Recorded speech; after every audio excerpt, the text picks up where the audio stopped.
ദീപമേന്തി അലകടൽ തിരകൾ താണ്ടി ഭാരതത്തിൽ വന്ന ശിഷ്യനാ മാർത്തോമാ ശ്ലീഹ തന്റെ അരുമധീര മക്കളാം ഉസീവയ്യം സഹചരേ. മാർത്തോമാ ശ്ലീഹ തന്റെ അരുമധീര മക്കളാം ഉസീവയ്യം സഹചരേ. കൂടുവിൻ ചേരുവിൻ അണിയണിയായി ചെങ്ങന്നൂരിൽ ഗ്ലോബൽ സമ്മേളനത്തിനാ. കൂടുവിൻ ചേരുവിൻ അണിയണിയായി ചെങ്ങന്നൂരിൽ ഗ്ലോബൽ സമ്മേളനത്തിനാ.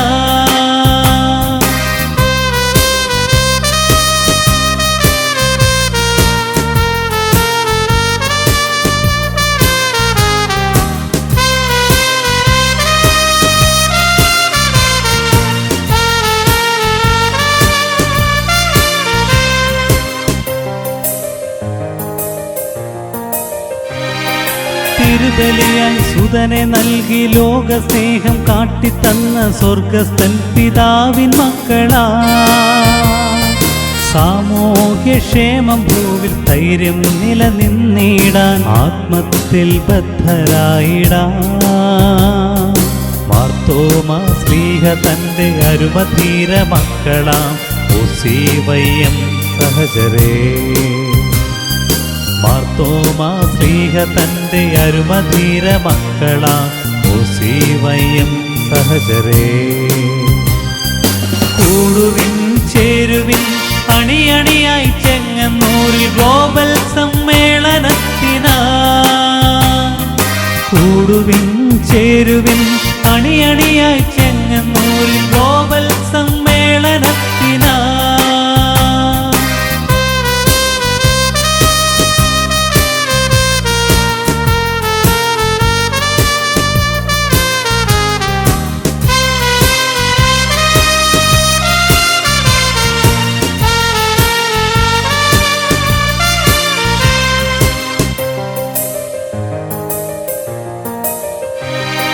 ത്രിത്വദൈവ ആരാധന ദൈവവചന പഠനമൊപ്പം ലോക നന്മ സേവനങ്ങളും ലക്ഷ്യമായി ഉസീവയ്യം എന്നും പ്രശോഭിച്ചിടാൻ കൂട്ടായി യത്നിച്ചിടുവാൻ മാർത്തോമാ ശ്ലീഹ തന്റെ അരുമധീര മക്കളാം ഉസീവയ്യം സഹചരേ. മാർത്തോമാ ശ്ലീഹ തന്റെ അരുമധീര മക്കളാം ഉസീവയ്യം സഹചരേ. കൂടുവിൻ ചേരുവിൻ അണിയണിയായി ചെങ്ങന്നൂരിൽ ഗ്ലോബൽ സമ്മേളനത്തിനാ.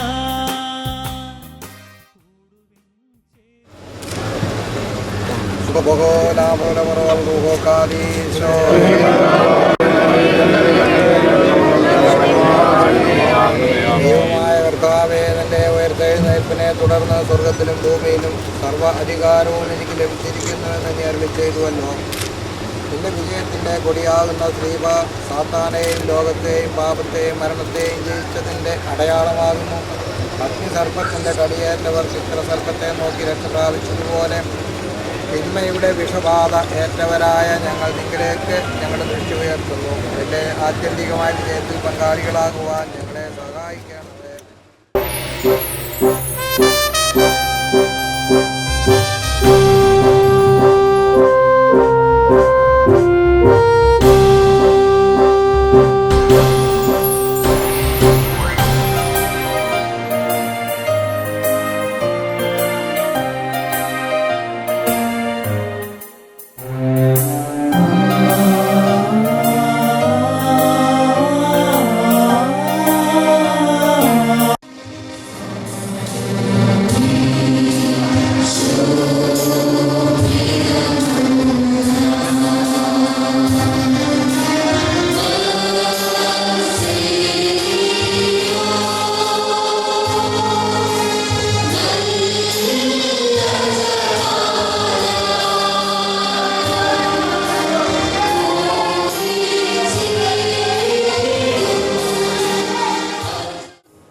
മലബാർ പ്രദേശവും ചരിത്രപാതയിൽ നിലനിൽക്കുന്ന മതസംഘാതത്തിൻ്റെ ഇല്ലമായ ഈ മധ്യ തിരുവിതാംകൂറിൽ മലങ്കര സഭയുടെ ശക്തിസ്രോതസ്സായ ഓർത്തഡോക്സ് ക്രൈസ്തവ പ്രസ്ഥാനത്തിൻ്റെ പ്രവർത്തകർ അണിചേരുകയാണ് 76ാം അന്തർദേശീയ സമ്മേളനത്തിനായി. കാലത്തിന് മുമ്പിൽ സഞ്ചരിക്കുന്ന ഉൾക്കാഴ്ചകളുമായി ദർശനത്തിന്റെ കരുത്തോടെ മലങ്കര ഓർത്തഡോക്സ് സഭയുടെ ചെങ്ങന്നൂർ ഭദ്രാസനത്തെ ധന്യത്തോടെ നയിക്കുന്ന മലങ്കര ഓർത്തഡോക്സ് സഭയുടെ സീനിയർ മെത്രാപ്പോലീത്ത, വിദ്യാഭ്യാസ വിശിഷ്ടൻ, നൂതനാശയങ്ങളുടെ ശില്പി, പുത്തൻ ദർശനൻ അമരക്കാരൻ, ചെങ്ങന്നൂർ ഭദ്രാസനത്തിന്റെ പ്രഥമ മെത്രാപ്പോലീത്ത, ഈ സമ്മേളനത്തിന്റെ രക്ഷാധികാരിയുമായിരിക്കുന്ന അഭിവന്യ തോമസ് മാറന്താനസ് മെത്രാപ്പോലീത്ത തിരുമേനിയെ 76ാമത് സമ്മേളനത്തിന് സ്വാഗത പ്രസംഗത്തിനായി സാദരം സവിനയം ക്ഷണിക്കുന്നു.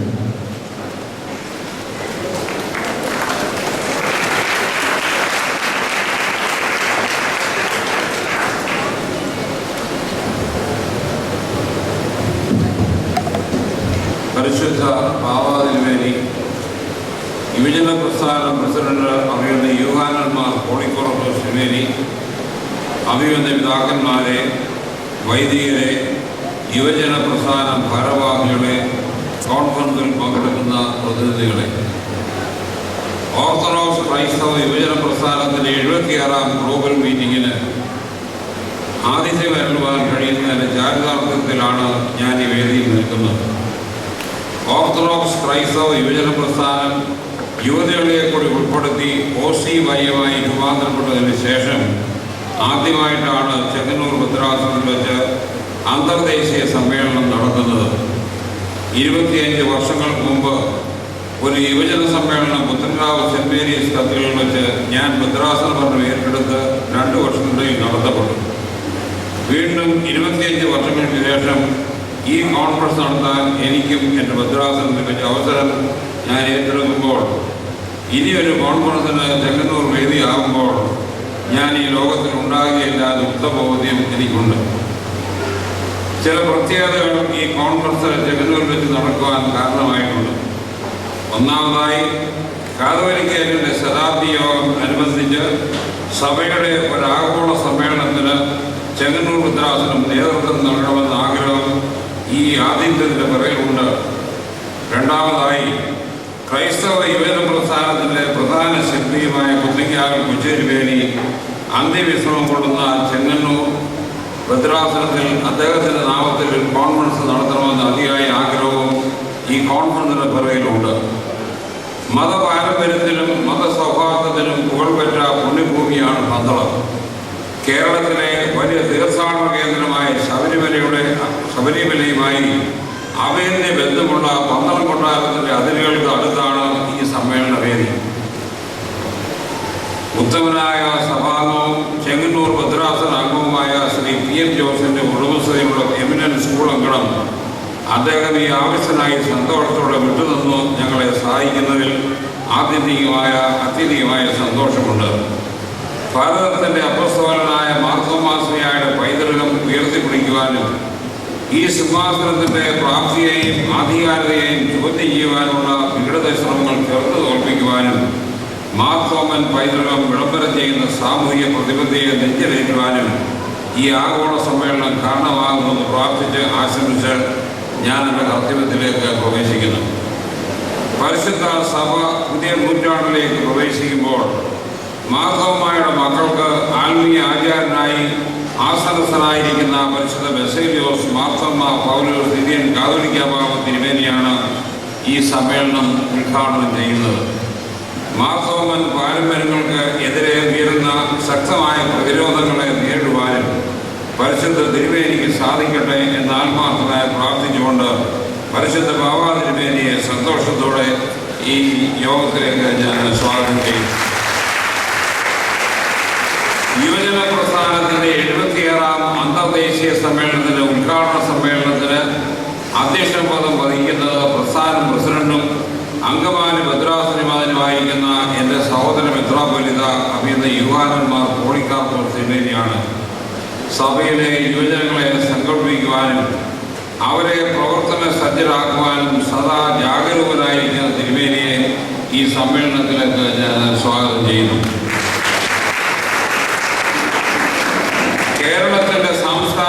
മണ്ഡലത്തിൽ വ്യക്തിപ്രാഭവം കൊണ്ടും തൂലിക കൊണ്ടും സജീവ സാന്നിധ്യം അറിയിച്ച ശ്രേഷ്ഠ വ്യക്തിത്വമാണ് പ്രൊഫസർ സാറ ജോസഫിൻ്റേത്. മലങ്കരയിലെ യുവജനങ്ങളെ ചിന്തകളുടെയും ദർശനത്തിൻ്റെയും പടവുകളെ കാണിക്കുവാൻ സാറ ജോസഫിൻ്റെ ചിന്തകൾക്ക് കഴിയട്ടെ എന്ന് ആശംസിച്ച് അവരെയും സഹർഷം സ്വാഗതം ചെയ്യുന്നു. ഈ സമ്മേളനത്തിന് ആശംസകൾ അർപ്പിക്കുന്ന എൻ്റെ സഹോദര മെത്രാപ്പൊലീത്തന്മാരായ തുമ്പോളം ഭദ്രാസനാധിപൻ അഭിനന്ദനായ കുര്യാക്കോസ് മാർ ക്ലീമീസ് മെത്രാപ്പൊലീത്ത, കൊല്ലം ഭദ്രാസനാധിപൻ അഭിനന്ദൻ സക്കറിയാസ് മാർ അന്തോനിയോസ് മെത്രാപ്പൊലീത്ത, മാവേലിക്കര ഭദ്രാസനാധിപൻ അഭിനന്ദൻ പൗലോസ് മാർ പക്കോമീസ് മെത്രാപ്പൊലീത്ത എന്നിവരെയും സന്തോഷത്തോടെ ഞാൻ സ്വാഗതം ചെയ്യുന്നു. മലങ്കര സഭയുടെ അസോസിയേഷൻ സെക്രട്ടറി ഡോക്ടർ ജോർജ് ജോസഫും ഈ യോഗത്തിന് ആശംസകൾ അർപ്പിക്കുന്നുണ്ട്. മലങ്കര സഭയ്ക്ക് ഈ കാലയളവിൽ അനുഗ്രഹീത നേതൃത്വം നൽകുന്ന ഡോക്ടർ ജോർജ് ജോസഫിനെ സഹർഷം സ്വാഗതം ചെയ്യുന്നു. ഈ ആഗോള സമ്മേളനത്തിന് വിജയത്തിന് നിരവധി സംഭാവനകൾ നൽകിയത് തികഞ്ഞ ഗാന്ധിയനായ മാമൻ പന്തളത്തിൻ്റെ മകനും എമിനൻസ് പബ്ലിക് സ്കൂൾ ചെയർമാനുമായ ശ്രീ PM ജോസാണ്. സഭയിലും സമൂഹത്തിലും നിരവധി ജീവകാരുണ്യ പ്രവർത്തനങ്ങൾക്ക് നേതൃത്വം നൽകി അദ്ദേഹം ചെയ്തു തന്ന എല്ലാ സേവനങ്ങളെയും പ്രതിജ്ഞാപൂർവ്വം ഓർത്ത് ഈ സമ്മേളനത്തിൽ ആശംസകൾ അർപ്പിക്കുവാൻ അദ്ദേഹത്തെ സഹർഷം സ്വാഗതം ചെയ്യുന്നു. ആശംസാ പ്രസംഗമായ യുവജന പ്രസ്ഥാനം vice president father JK Mathew Chandrathil, general secretary father Stephen Varghese, MGOCS general secretary father Varghese എന്നിവരെയും ഈ യോഗത്തിലേക്ക് സ്വാഗതം ചെയ്യുന്നു. പന്തളത്തിൻ്റെ വികസന സ്വപ്നങ്ങൾക്ക് കരുത്തു പകരുന്ന ഈ പ്രദേശത്തിൻ്റെ ജനപ്രതിനിധി ശ്രീ ചിറ്റയം ഗോപകുമാറിനെ സന്തോഷത്തോടെ യോഗത്തിലേക്ക് സ്വാഗതം ചെയ്യുന്നു. ഈ സമ്മേളനത്തിന് വിജയത്തിനായി അക്ഷീണം പ്രയത്നിച്ച ഭദ്രാസന സെക്രട്ടറിയും ഈ സമ്മേളനത്തിൻ്റെ ജനറൽ കൺവീനറുമായ ഫാദർ മാത്യു വർഗീസ്, ജോയിന്റ് കൺവീനർമാരായ യുവജന പ്രസ്ഥാനം vice president father Joseph Kuriakose, secretary Biju Mathew, വിവിധ കമ്മിറ്റികളുടെ ചുമതലക്കാർ എന്നിവരെ സ്വാഗതം ചെയ്യുന്നു. ഈ സമ്മേളനത്തിൽ പങ്കെടുക്കാൻ മലങ്കര സഭയുടെ വിവിധ ഭദ്രാസനത്തിൽ കടന്നു വന്ന എല്ലാ പ്രതിനിധികളെയും സ്വാഗതം ചെയ്തുകൊണ്ട് ഞാൻ കർത്തവ്യത്തിൽ നിന്ന് വിരമിക്കുന്നു. മലങ്കര ഓർത്തഡോക്സ് സഭയുടെ തിരുവനന്തപുരം ഭദ്രാസനാധിപനും കേരളത്തിലെ ക്രൈസ്തവ സഭകളുടെ കൂട്ടായ്മയായ കേരള ക്രിസ്ത്യൻ കൗൺസിൽ ഓഫ് ചർച്ചസിന്റെ പ്രസിഡന്റുമായിരിക്കുന്ന അഭിനന്ദനായ ഡോക്ടർ ഗബ്രിയേൽ മാർഗ്രിഗോറിയോസ് മെത്രാപ്പൊലീത്തതിനു വേണ്ടി ഈ വേദിയിൽ ഞങ്ങൾക്ക് അനുഗ്രഹമായി പങ്കുചേരുന്നു. തിരുമനസിനെയും സാദരം സമംഗളം ഈ വേദിയിലേക്ക് സ്വാഗതം ചെയ്യുന്നു. ഇപ്പോൾ പ്രമേയ അവതരണമാണ്. പ്രമേയ അവതരണത്തിനായി പരിശോധന പ്രമേയം അറിയിക്കുന്നതിന് വേണ്ടി ചെങ്ങന്നൂർ ഭദ്രാസന സെക്രട്ടറി ശ്രീ ബിജു മാത്യുവിനെ ക്ഷണിക്കുന്നു. ഓർത്തഡോക്സ് സഭയുടെ സീനിയർ മെത്രാപ്പൊലീത്തായും നിർണ മെത്രാസനാധിപനുമായ സഭാരംഗം ഡോക്ടർ ഗീവർഗീസ് മാർ ഒസ്താത്യോസ് മെത്രാപ്പൊലീത്തയുടെയും ഡൽഹി മെത്രാസനാധിപനായിരുന്ന അഭിമന്യ മാർ ഫിലിക്സിനോസ് മെത്രാപ്പൊലീത്തയുടെയും ദേഹയോഗത്തിൽ ഓർത്തഡോക്സ് ക്രൈസ്തവ യുവജന പ്രസ്ഥാനത്തിന്റെ ഈ അന്തർദേശീയ സമ്മേളനം അനുശോചനം രേഖപ്പെടുത്തുന്നു. അവതാരകൻ ബിജു മാത്യു, ഭദ്രാസന ജനറൽ സെക്രട്ടറി, അനുവാദകൻ സജി പട്ടണമടം, OCVയും മുൻ ജനറൽ സെക്രട്ടറി. അടുത്തതായി ഒരു അനുമോദന പ്രമേയമാണ് അത് അവതരിപ്പിക്കുന്നത്. എല്ലാവർക്കും പ്രാർത്ഥനയ്ക്കായി എഴുതുന്നു.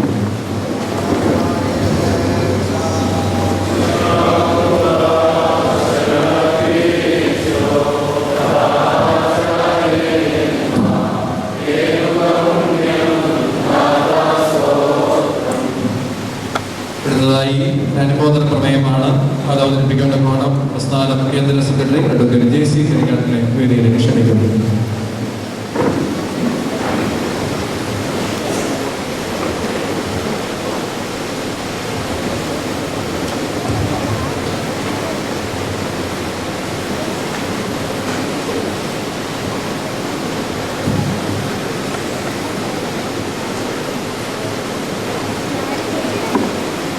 അനുമോദന പ്രമേയം. മലങ്കര ഓർത്തഡോക്സ് സഭയുടെ പുതുതായി രൂപം കൊണ്ട മാനേജിംഗ് കമ്മിറ്റിയിലേക്ക് വിവിധ ഭദ്രാസനങ്ങളിൽ നിന്ന് യുവജന പ്രസ്ഥാനത്തിൻ്റെ മുൻകാല പ്രവർത്തകരും ഇപ്പോഴത്തെ പ്രവർത്തകരും തിരഞ്ഞെടുക്കപ്പെടുകയുണ്ടായി. സഭയുടെ പ്രവർത്തന പന്ഥാവിൽ നിസ്വാർത്ഥമായി പ്രവർത്തിക്കുവാൻ ഏവർക്കും കഴിയട്ടെ എന്ന് ആശംസിച്ചുകൊണ്ട് അവരുടെ സ്ഥാനലബ്ധി യുവജന പ്രസ്ഥാനത്തിനുള്ള അനുമോദനങ്ങൾ അറിയിക്കുന്നു. അവതാരക അഡ്വക്കേറ്റ് JC കരങ്ങാട്ടിൽ, അനുവാദകൻ ഉമ്മൻ ജോൺ, കേന്ദ്ര ട്രഷറർ.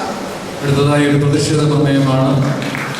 അത് അവതരിപ്പിക്കുന്നതൊക്കെ വേണം. ഡൽഹി ഭദ്രാസനത്തിന്റെ യുവജന പ്രസ്ഥാന സെക്രട്ടറി ശ്രീ ജോജി ജനാനെ വേദിയിലേക്ക് ക്ഷണിക്കുന്നു. പ്രതിഷേധ പ്രമേയം. ആതുര സേവന മേഖലയിലെ മാലാഖമാരെന്ന് വിശേഷിപ്പിക്കപ്പെടുന്ന നേഴ്സുമാരുടെ തൊഴിൽ വേതന സമയ നിബന്ധനകൾ സംബന്ധിച്ച് ഭാരതത്തിലുടനീളം അതിജീവന സമരം നടന്നു വരുന്ന കാലഘട്ടമാണിത്. കേരളത്തിൻ്റെ സമ്പദ് വ്യവസ്ഥയെ ഒരു പരിധിവരെ താങ്ങി നിർത്തിയത് ലോകത്തിൻ്റെ വിവിധ ഭാഗങ്ങളിൽ ജോലി ചെയ്യുന്ന നേഴ്സുമാരുടെ അധ്വാന ഫലമാണ്. എന്നാൽ ഇന്ന് ലോകത്തിൻ്റെ നാനാഭാഗങ്ങളിലും ഈ മേഖലയിലെ തൊഴിലവസരങ്ങൾ കുറഞ്ഞു വരികയും കേരളത്തിൽ തൊഴിലുകൾ കൂടി വരികയും ചെയ്യുന്നു. ഈ അവസ്ഥയെ ചൂഷണം ചെയ്തുകൊണ്ട് കേരളത്തിലെ സ്വകാര്യ മാനേജ്മെന്റുകൾ ഈ മാലാഖമാരെ അടിമകളെ പോലെ ജോലി ചെയ്യിപ്പിക്കുന്ന ഒരവസ്ഥയാണ് ഈ കേരളത്തിൽ ഉള്ളത് എന്ന് കേരള സർക്കാർ തന്നെ നിയമിച്ച ബലരാമൻ കമ്മിറ്റി റിപ്പോർട്ടിലൂടെ വ്യക്തമായിരിക്കുകയാണ്. പക്ഷേ എന്നാൽ ഈ കമ്മിറ്റി റിപ്പോർട്ട് നടപ്പിലാക്കുവാൻ കേരള സർക്കാർ കാണിക്കുന്ന അനാസ്ഥയെ ഓർത്തഡോക്സ് ക്രൈസ്തവ പ്രസ്ഥാനം ശക്തമായി പ്രതിഷേധിക്കുന്നു. അവതാരകൻ ജോജി മേനോൻ, ഭദ്രാസന പ്രസ്ഥാന സെക്രട്ടറി, ഡൽഹി. അനുവാദകൻ TR സജീവ്, കേന്ദ്ര കമ്മിറ്റി അംഗം, മുംബൈ ഡയസിസ്. മലങ്കര ഓർത്തഡോക്സ് സുറിയാനി സഭയുടെ അങ്കമാലി ഭദ്രാസനാധിപരും ഓർത്തഡോക്സ് ക്രൈസ്തവ യുവജന പ്രസ്ഥാനത്തിന്റെ കരുത്തുറ്റ നേതാവുമായ അഭിനന്ദനായ പുലത്തുപോസ് തിരുമേനിയെ വളരെ സന്തോഷത്തോടുകൂടി അധ്യക്ഷ പ്രസംഗം നിർവഹിക്കുമെന്നൊക്കെ വേണം സാദരം ക്ഷണിക്കുന്നു.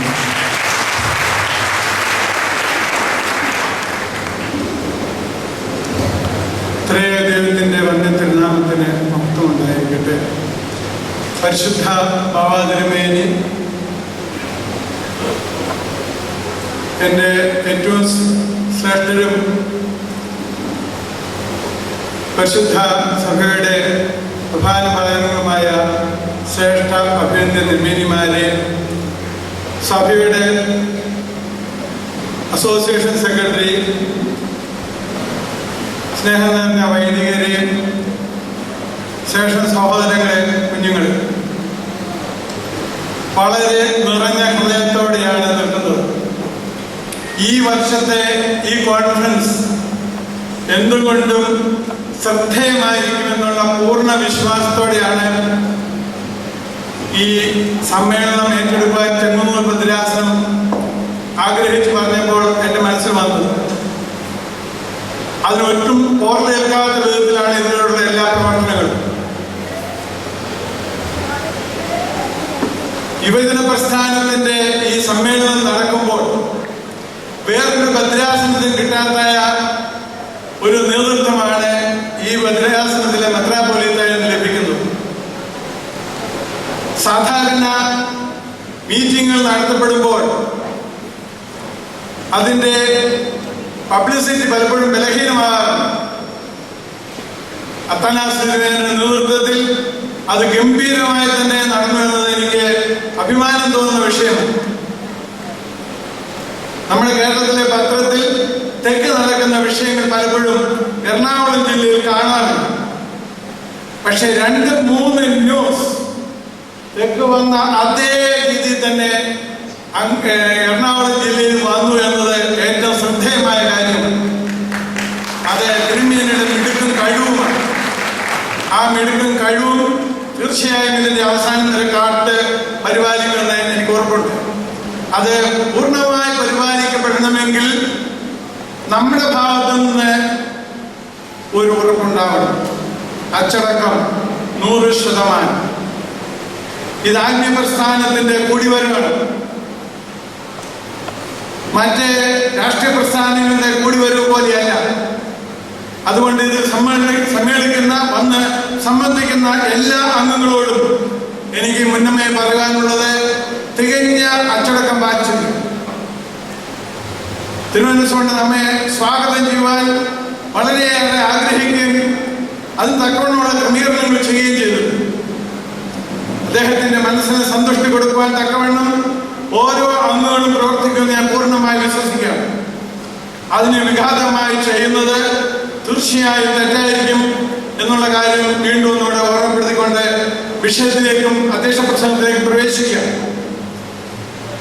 എൻ്റെ കുഞ്ഞുനാളിൽ എൻ്റെ പേര് യോഹന്നാനായിരുന്നുകൊണ്ട് യോഹന്നാൻ സ്നാപകനെ കുറിച്ച് വലിയ അടുപ്പമായിരുന്നു. യോഹന്നാൻ സ്നാപകനെ കുറിച്ച് അതേ സമയത്ത് സഹതാവുമുണ്ട്. വേദപുസ്തകത്തിൽ പറയുന്നത് മരുഭൂമിയിൽ പ്രസംഗിക്കുന്നവനാണ്. അപ്പൊ ഞാൻ ഓർക്കാറുണ്ട്, ഈ പാവം മനുഷ്യൻ മരുഭൂമിയിൽ പോയി ഇങ്ങനെ ആരുടെ വർത്തമാനം പറയുന്നതെന്ന് ഓർക്കാറുണ്ട്. പിന്നെ അച്ഛനായി കഴിഞ്ഞിട്ടാണ് യോഹന്നാൻ സ്നാപകന്റെ ഓർമ്മ ദിവസം രാത്രി പ്രാർത്ഥന പ്രമേയനാത്തൊരു പ്രാർത്ഥനയുണ്ട്. അവിടെ പ്രകാരം പറയുന്നു, മരുഭൂമിയിൽ വിതയ്ക്കുന്നവനും നിർജ്ജന ദേശത്തെ പ്രസംഗിക്കുന്നവനും. അപ്പോഴും ആദ്യം എനിക്ക് സംശയം തോന്നിയത് എങ്ങനെയാണ്? കാരണമുണ്ട്. അന്നത്തെ സമൂഹം ദൈവം തമ്പുരാൻ വഴിയൊരുക്കുവാനായിട്ട് അദ്ദേഹത്തെ അയക്കുമ്പോൾ മരുഭൂമിയുടെ അവസ്ഥയിലായിരുന്നു. അതുകൊണ്ടാണല്ലോ യാതൊരു നിയമവും ഇല്ലാതെ യോഹന്നാൻ മാംദാനയുടെ കഴുത്തറുത്തത്. അതുകൊണ്ടാണല്ലോ കർത്താവിനെ ക്രൂശിച്ചത്. ഇന്ന് അതിനേക്കാൾ കഷ്ടതരമാണ്. മരുഭൂമിയേക്കാൾ ദയനീയമായ അവസ്ഥയിലാണ് നമ്മുടെ ജീവിതം. മരുഭൂമി എന്ന് പറയുമ്പോൾ നമുക്കറിയാം, മണൽ നിറഞ്ഞ കണ്ണെത്താത്ത ദൂരത്ത് കിടക്കുന്ന ഒരവസ്ഥ. ഒരു മണലെ മുട്ടിയാണ് കിടക്കുന്നതെങ്കിലും ആ മണലുകളും യാതൊരു ബന്ധവുമില്ല. കാറ്റടിച്ച മണൽ പറക്കും. അതിൽ പോകുന്ന മൃഗങ്ങൾക്കും യാത്രക്കാർക്ക് ശല്യമാണ്. ഫലഭൂഷ്ടിയില്ല, ഒന്നും അവിടെ ഉണ്ടാകുകയില്ല. എന്ന് പറഞ്ഞ പോലെ ഇന്നത്തെ സമൂഹം പൈതൃകത്തെ മറന്നും ദൈവം തമ്പുരാൻ നാം കാണിക്കുന്ന പാതയിൽ നിന്ന് വ്യതിചലിച്ചും അതുപോലെ തന്നെ അവനവനത്തിലേക്കും മാറ്റപ്പെട്ടുകൊണ്ടിരിക്കുകയാണ്. കഴിഞ്ഞ മുമ്പത്തെ വർഷത്തെ ഡിസംബറിലക്കം മാതൃഭൂമി മാസിക പ്രകാരം സാറ ജോസഫിന്റെ പ്രശസ്ത എഴുത്തുകാരിയായ സാര ടീച്ചറുടെ ഒരു ലേഖനമുണ്ടായിരുന്നു. 3-5 സാഹിത്യന്മാരൊന്ന് ചെയ്യുന്ന അവിടെ പറയുന്നു, ഇന്ന് ലോകം ഒരു കുടക്കീഴാണ്. പക്ഷേ എനിക്ക് താല്പര്യമുള്ളപ്പോൾ എനിക്ക് പല ബന്ധങ്ങളും ഒഴിവാക്കും. എൻ്റെ ഇന്റർനെറ്റും ഫേസ്ബുക്കും ട്വിറ്ററും മൊബൈലും ഒക്കെ ഒത്തിരി സ്നേഹിതന്മാരെ സമ്പാദിക്കുന്നുണ്ട്. എനിക്ക് ആരുമായിട്ടും ബന്ധമില്ല. മണൽപ്പരപ്പ് പോലെ ആയിരിക്കുക. അങ്ങനെ ഒരു സമൂഹത്തിൽ ഹെരോദേസിനെ കൊന്നത് യോഹന്നാന്റെ തലയാണെങ്കിൽ, ഹെരോദ്യയുടെ നിർബന്ധപ്രകാരമാണെങ്കിൽ, ആധുനിക ഹെരോദ്യമാരെ ശ്രേഷ്ഠാചാര്യന്മാരുടെ വേഷത്തിൽ ചില സ്ഥലങ്ങളിൽ നൃത്തം ചവിട്ടുകയാണ്. അവിടെ നീതിയിലെ ന്യായമില്ല. നീതിയും ന്യായമില്ലാത്ത സമൂഹ വ്യവസ്ഥയെ വെല്ലുവിളിക്കുന്ന സമൂഹത്തിൽ ചെറുപ്പക്കാരെ അറിഞ്ഞിരിക്കുകയും പഠിക്കുകയും ചെയ്തതായ 2 പ്രധാന വിഷയങ്ങളാണ് സമൂഹത്തെ കുറിച്ചുള്ളതായ പ്രതിബദ്ധതയും അതുപോലെ തന്നെ പൈതൃകത്തെ കുറിച്ചുള്ള പഠനവും. ഈ 2 പഠനവും നമുക്ക് ഉൾക്കൊള്ളുവാൻ കഴിഞ്ഞാൽ, നീ വരുവാനിരിക്കുന്ന ആൾക്കാരുടെ ക്ലാസ്സുകൾ അറ്റൻഡ് ചെയ്താൽ തീർച്ചയായും നമുക്ക് ഒത്തിരിയേറെ കാര്യങ്ങൾ ഉൾക്കൊള്ളുവാൻ കഴിയും. 2 കാര്യങ്ങൾ നമുക്ക് മറക്കാൻ ഒക്കെയില്ല. പൈതൃകത്തെ കുറിച്ചുള്ള അവബോധം നമ്മൾ വിട്ടുകളയരുത്. പൈതൃകത്തെ കുറിച്ച് നമുക്ക് ബോധം വിട്ടുകളഞ്ഞാൽ വേറില്ലാത്ത വർഷം പോലെ, സാമൂഹ്യ പ്രബോധത്തിൽ ഇല്ലെങ്കിൽ മണരാജ്യം പോലെ, അന്യോന്യം ബന്ധമില്ലാത്ത, ഊറ്ററിയില്ലാത്ത, സ്നേഹമില്ലാത്ത ഒരവസ്ഥയായിരിക്കും. അത് സമൂഹത്തിൽ നാശമാണ്. ഇതിൽ നിന്നെല്ലാം വിടുതൽ പ്രാപിക്കുവാൻ ഈ പ്രാവശ്യത്തെ ഈ ചിന്താ വിഷയവും അതുപോലെ നമ്മുടെ കൂടിവരവും ഇടയാക്കട്ടെ എന്ന് പ്രാർത്ഥിക്കുന്നു, ആശംസിക്കുന്നു. ദൈവം അനുഗ്രഹിക്കട്ടെ എന്ന് പറഞ്ഞുകൊണ്ട് ഞാൻ എൻ്റെ അധ്യക്ഷ പ്രസംഗം ഒരുക്കുന്നു. ദൈവം നമ്മുടെ എല്ലാവരും അനുഗ്രഹിക്കുമാറാണ്. ലോകമെമ്പാടും പടർന്നു കിടക്കുന്ന ഓർത്തഡോക്സ് സഭാ വിശ്വാസികളുടെ ആത്മീയ ആചാര്യൻ, സഭയുടെ പരമാധ്യക്ഷൻ മലങ്കര മെത്രാപ്പൊലീത്ത മാർത്തോമാ ശ്ലീഹാ സിംഹാസനാരൂഢനായിരിക്കുന്ന പരിശുദ്ധ പിതാവ്, മലങ്കര സഭയുടെ യൗവനം, നിശ്ചയദാർഢ്യത്തിന്റെ ആൾരൂപം, ഊഷ്മളമായ സ്നേഹബന്ധത്തിന്റെ പ്രതിബിംബം, 21-ാം നൂറ്റാണ്ടിലെ സഭയുടെ സ്ഥാനങ്ങൾക്ക് നിറവും ചൈതന്യവും പകരുന്ന മഹാചാര്യൻ പരിശുദ്ധ ബസേലിയോസ് പൗലോസ് ദിദിയൻ ബാബാതിരുമനസിനെ 76ാമത് ഓർത്തഡോക്സ് ക്രൈസ്തവ ജനപ്രസ്ഥാനത്തിന്റെ അന്തർദേശീയ സമ്മേളനം ഉദ്ഘാടനം ചെയ്യുവാൻ ഭക്തി ആദരവോടുകൂടി ഈ വേദിയിലേക്ക് ക്ഷണിക്കുന്നു.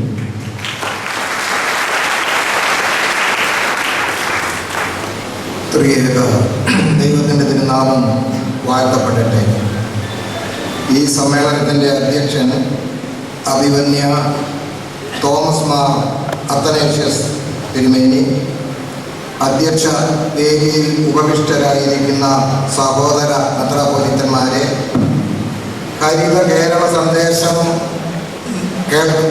അവതരിപ്പിക്കുന്ന പ്രൊഫസർ സാറ ജോസഫ്, മലങ്കര സഭയുടെ association secretary doctor George Joseph, അധ്യക്ഷ വേദിയിൽ ഉപവിഷ്ടരായിരിക്കുന്ന വൈദികരടക്കമുള്ള വിശിഷ്ട വ്യക്തികളെ, ഇവിടെ സന്നിഹിതരായിരിക്കുന്ന കോർപ്പിസ്കോപ്പന്മാരെ, വൈദിക സഹോദരങ്ങളെ, ബഹുമാനപ്പെട്ട സിസ്റ്റേഴ്സ്, മലങ്കര സഭയുടെ അന്തർദേശീയ സമ്മേളനത്തിൽ സംബന്ധിക്കുന്ന സഹോദരി സഹോദരങ്ങളെ, ഇന്നു മുതൽ 3 ദിവസത്തേക്ക് നമ്മുടെ യുവജനങ്ങൾ ഇവിടെ സമ്മേളിക്കുകയാണ്. മലങ്കര സഭ ഇന്ന് ഒരു അന്തർദേശീയ തലത്തിൽ പ്രവർത്തിച്ചു കൊണ്ടിരിക്കുന്നു എന്നുള്ളത് വസ്തുതയാണ്. ഒരു കാലഘട്ടത്തിൽ മലങ്കര സഭയ്ക്ക് ഒരു മെത്രാപ്പൊലീത്തായും ഒരു ഭദ്രാസനവും എന്ന സങ്കല്പമുണ്ടായിരുന്നു. ആ സങ്കല്പം 1876 അത് 7 ഭദ്രാസനവും 7 മെത്രാപ്പൊലീത്തായും എന്ന അവസ്ഥയിലേക്ക് ഉയർത്തപ്പെട്ടു. എന്നാൽ 21-ാം നൂറ്റാണ്ടിൽ നാം ഇന്ന് വന്നു ചേർന്നിരിക്കുന്നു. 31 മേൽപ്പെട്ട സ്ഥാനികളും 30 ഭദ്രാസനവും ഉൾക്കൊള്ളുന്ന ഒരു അന്തർദേശീയ സഭയാണ് മലങ്കര ഓർത്തഡോക്സ് സുറിയാനി സഭ. കേരളത്തിൽ നിന്നും കേരളത്തിൽ നിന്നും പുറത്തു നിന്നും അതുപോലെ വിദേശ രാജ്യങ്ങളിൽ നിന്നുള്ള പ്രതിനിധികൾ ഇവിടെ സംബന്ധിക്കുന്നു എന്നുള്ളത് നമ്മെ സംബന്ധിച്ചിടത്തോളം ഒത്തിരി സന്തോഷിപ്പാൻ വകയുണ്ട്.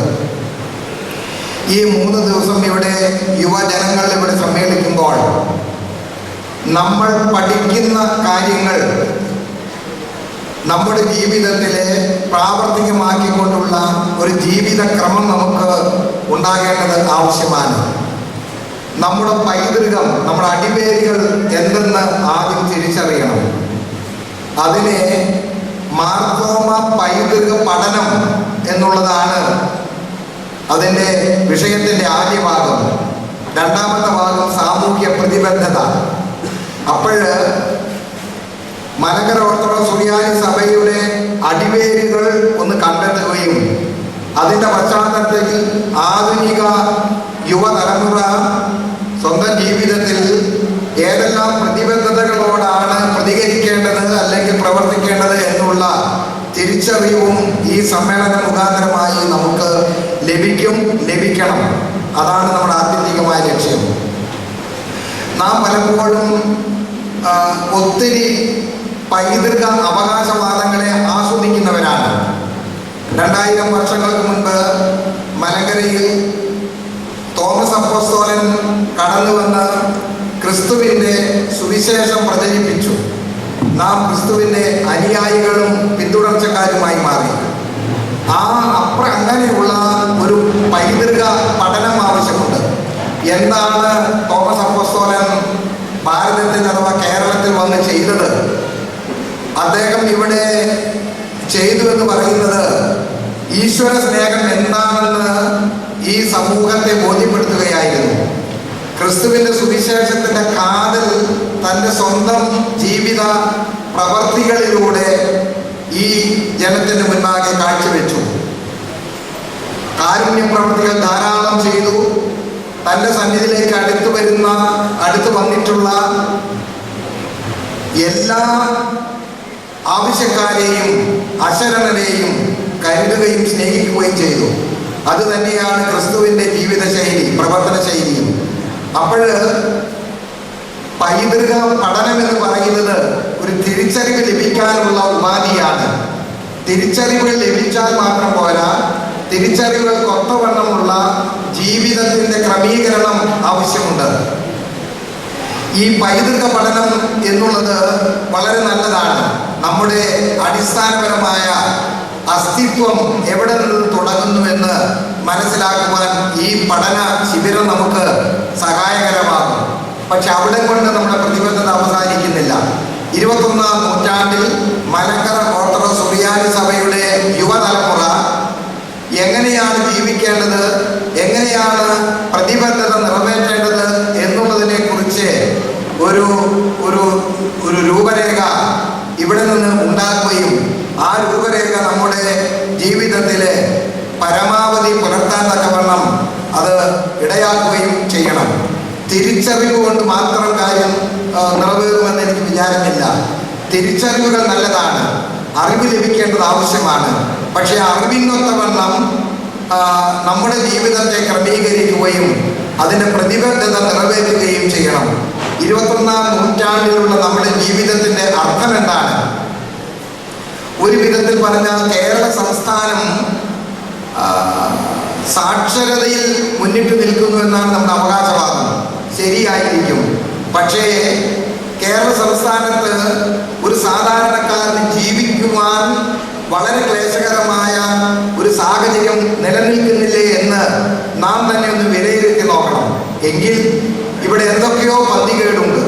നമുക്ക് ധാരാളം അറിവുകളുണ്ട്, നാം വിദ്യാഭ്യാസമുള്ളവരാണ്. പക്ഷേ നമ്മുടെ വിദ്യാഭ്യാസം കൊണ്ട് നമുക്ക് ലഭിച്ചത് എന്താണ്? നമുക്ക് ലഭിച്ചത് ഈ രാജ്യത്ത് നമുക്ക് സമാധാനത്തോടു കൂടി ജീവിക്കുവാൻ തക്കവണ്ണം പലപ്പോഴും കഴിയാത്ത സാഹചര്യവും കൂടെ നമ്മോടൊപ്പമുണ്ട്. ഇങ്ങനെയുള്ള സന്ദർഭങ്ങളിൽ പരിശുദ്ധ സഭയുടെ ഉത്തരവാദിത്വം എന്താണ്? യുവതലമുറയുടെ ഉത്തരവാദിത്വം എന്താണ്? ഇന്ന് ശ്രീമതി പ്രൊഫസർ സാറ ജോസഫ് ഹരിത കേരള സന്ദേശം എന്തെന്ന് അവതരിപ്പിക്കുന്നുണ്ട്. പ്രകൃതിയോട് നമ്മുടെ പ്രതിബദ്ധത എന്താണ്? സമൂഹത്തോട് നമ്മുടെ പ്രതിബദ്ധത എന്താണ്? നാം ഇന്ന് ആർത്തിയുള്ള ഒരു സമൂഹമായി മാറിയിരിക്കുന്നു. അതുകൊണ്ട് തന്നെ നമ്മുടെ സ്വന്തം ആർത്തി പൂർത്തീകരിക്കുവാനുള്ള തത്രപ്പാടിലാണ് നാം ഓരോരുത്തരും. അതുകൊണ്ട് മാത്രം ഈ പൈതൃക പഠന തിരിച്ചറിവ് മുഖാന്തരമായിട്ട് നമുക്ക് ഒന്നും നേടാനില്ല. പക്ഷേ നമുക്ക് എന്തെങ്കിലും നേടണമെന്നുണ്ടെങ്കിൽ ആധുനിക കാലഘട്ടത്തിലെ വെല്ലുവിളികൾ എന്തെന്ന് തിരിച്ചറിഞ്ഞുകൊണ്ട് അതിനൊത്തവണ്ണം പ്രതികരിക്കുവാനും അതിനൊത്തവണ്ണം ഒരു ജീവിത ക്രമം പാകപ്പെടുത്തുവാനും നമുക്ക് കഴിയണം. അതിനുള്ള ഒരു ആവേശവും സന്ദേശവുമാണ് ഈ സമ്മേളനങ്ങളിലൂടെ നമുക്ക് ലഭിക്കേണ്ടത്. ക്രൈസ്തവ ദർശനം നമുക്ക് എന്തെന്നറിയാം, പക്ഷെ ആ ക്രൈസ്തവ ദർശനത്തിന് പോറലേൽക്കാതെ ജീവിതം നയിക്കുവാൻ നമുക്ക് സാധിക്കുമോ? തീർച്ചയായും യേശു ക്രിസ്തുവിൻ്റെ സന്ദേശങ്ങൾ മുഴുവനും ഒന്ന് ക്രോഡീകരിച്ചാൽ രണ്ട് കാര്യങ്ങളാണ് പറയുന്നത്. ഒന്ന്, ഈശ്വരനോടുള്ള സ്നേഹം. ഈശ്വരനോടുള്ള സ്നേഹത്തിൻ്റെ പ്രകടമായ തെളിവ് മനുഷ്യനോടുള്ള സ്നേഹവും കരുതലും. ഇത് രണ്ടും ഒരു കൊണ്ടുപോകണമെന്നുള്ളതാണ്.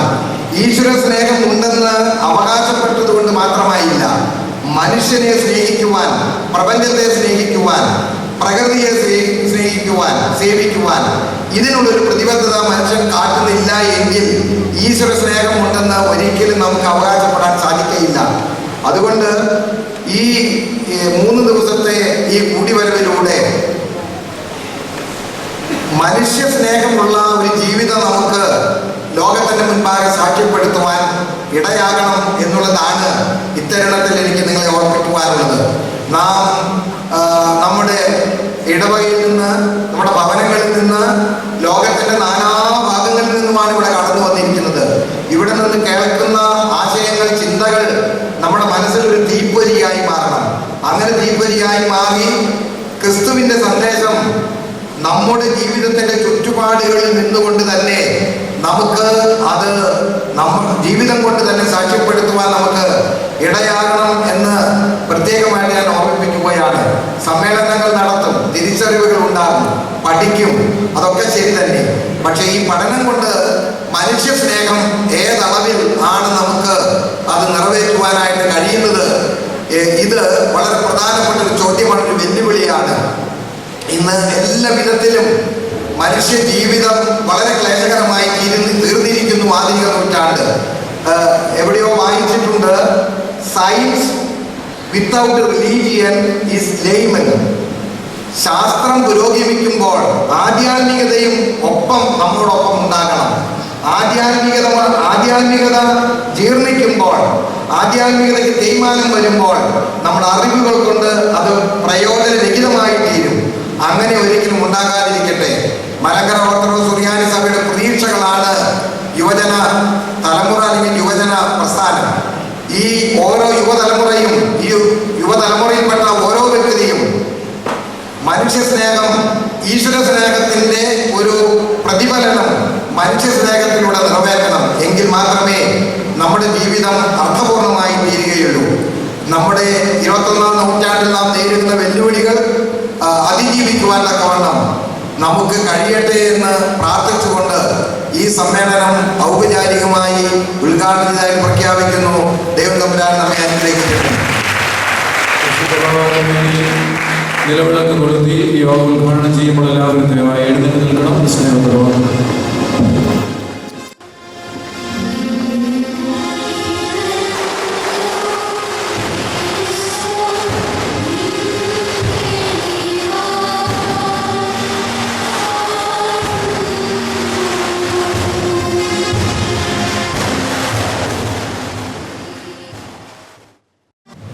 രാഷ്ട്രപിതാവ് മഹാത്മാഗാന്ധിജിയുടെ പാതകളെ പിന്തുടർന്നു ഗാന്ധിയൻ ദർശനങ്ങൾക്ക് അതിൻ്റെതായ അർത്ഥവും മാനവും നൽകിയ പ്രമുഖ ഗാന്ധിയൻ പന്തളം മാമൻ്റെ മകൻ ശ്രീ PM ജോസ് ഈ സമ്മേളന വേദിയായ എമിനൻസ് പബ്ലിക് സ്കൂളിൻ്റെ ചെയർമാനും പ്രമുഖ പ്രവാസി മലയാളിയും സഭാസ്നേഹിയും സാമൂഹിക പ്രതിബദ്ധതയുടെ പ്രതീകവുമായ ശ്രീ PM ജോസ് സാറിന് ഭദ്രാസനത്തിൻ്റെ സ്നേഹത്തിൻ്റെ പ്രതീകമായി ഇപ്പോൾ ഒരു മൊമെൻ്റ് പരിശുദ്ധ കത്തോലിക്ക ബാബ ദിവസമുണ്ട് നൽകുന്നു. ഈ മൊമെൻ്റ് നൽകുന്ന പരിശുദ്ധ ബാബത്തിനോട് താഴ്മയെ അപേക്ഷിക്കുന്നു. ഭദ്രാസന യുവന പ്രസ്ഥാനത്തിൻ്റെ സ്നേഹോപകാരമായി ജോസാറിന് ഉപഹാരം യുവനപ്രസ്ഥാനം പ്രസിഡന്റ് അഭിനന്ദ യോഹൻ മാർപ്പാപ്പ പ്രസിഡന്റ് ഇപ്പോൾ നൽകുന്നു. ഓർത്തഡോക്സ് ക്രൈസ്തവ പ്രസ്ഥാനത്തിൻ്റെ നേതൃനിരയിൽ ഉല്ലസിക്കുന്ന സ്റ്റീഫൻ വർഗീസ് അച്ഛൻ ഇപ്പോൾ യുവന പ്രസ്ഥാനത്തിൻ്റെ പ്രവർത്തന അവലോകന റിപ്പോർട്ട് അവതരിപ്പിക്കുന്നു. യുവന പ്രസ്ഥാനത്തിൻ്റെ ജനറൽ സെക്രട്ടറി സ്റ്റീഫൻ വർഗീസ് അച്ഛൻ്റെ പ്രവർത്തന അവലോകന റിപ്പോർട്ട് വേണ്ടി സാധനം ക്ഷണിക്കുന്നു. ദൈവത്തിൻ്റെ വലിയ തിരുനാമത്തിന് മഹത്വം ഉണ്ടായിരിക്കട്ടെ.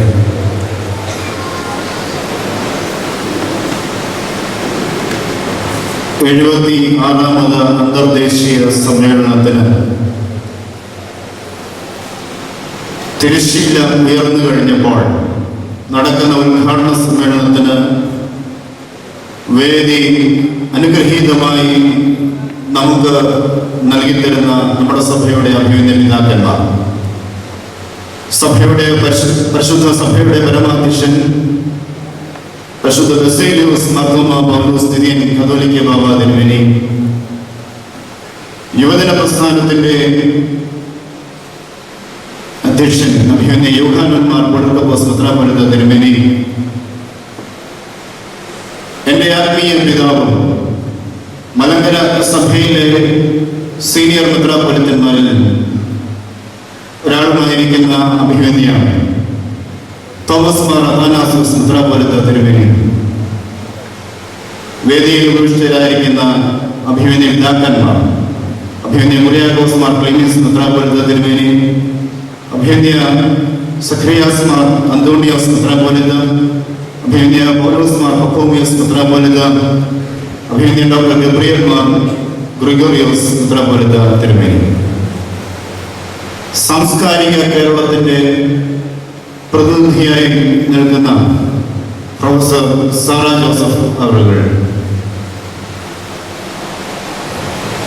മലങ്കര സഭയുടെ അസോസിയേഷൻ സെക്രട്ടറി ആദരണീയനായ ഡോക്ടർ ജോർജ് ജോസഫ് അവറുകൾ, യുവജന പ്രസ്ഥാനത്തിന്റെ കേന്ദ്ര വൈസ് പ്രസിഡന്റ് ആദരണീയനായ ജേക്കബ് മാത്യു ചന്ദ്രത്തിലച്ചൻ, ആദരണീയനായ വർഗീസ് മീനിടം അച്ഛൻ, MGOCS കേന്ദ്ര ജനറൽ സെക്രട്ടറി അച്ഛൻ,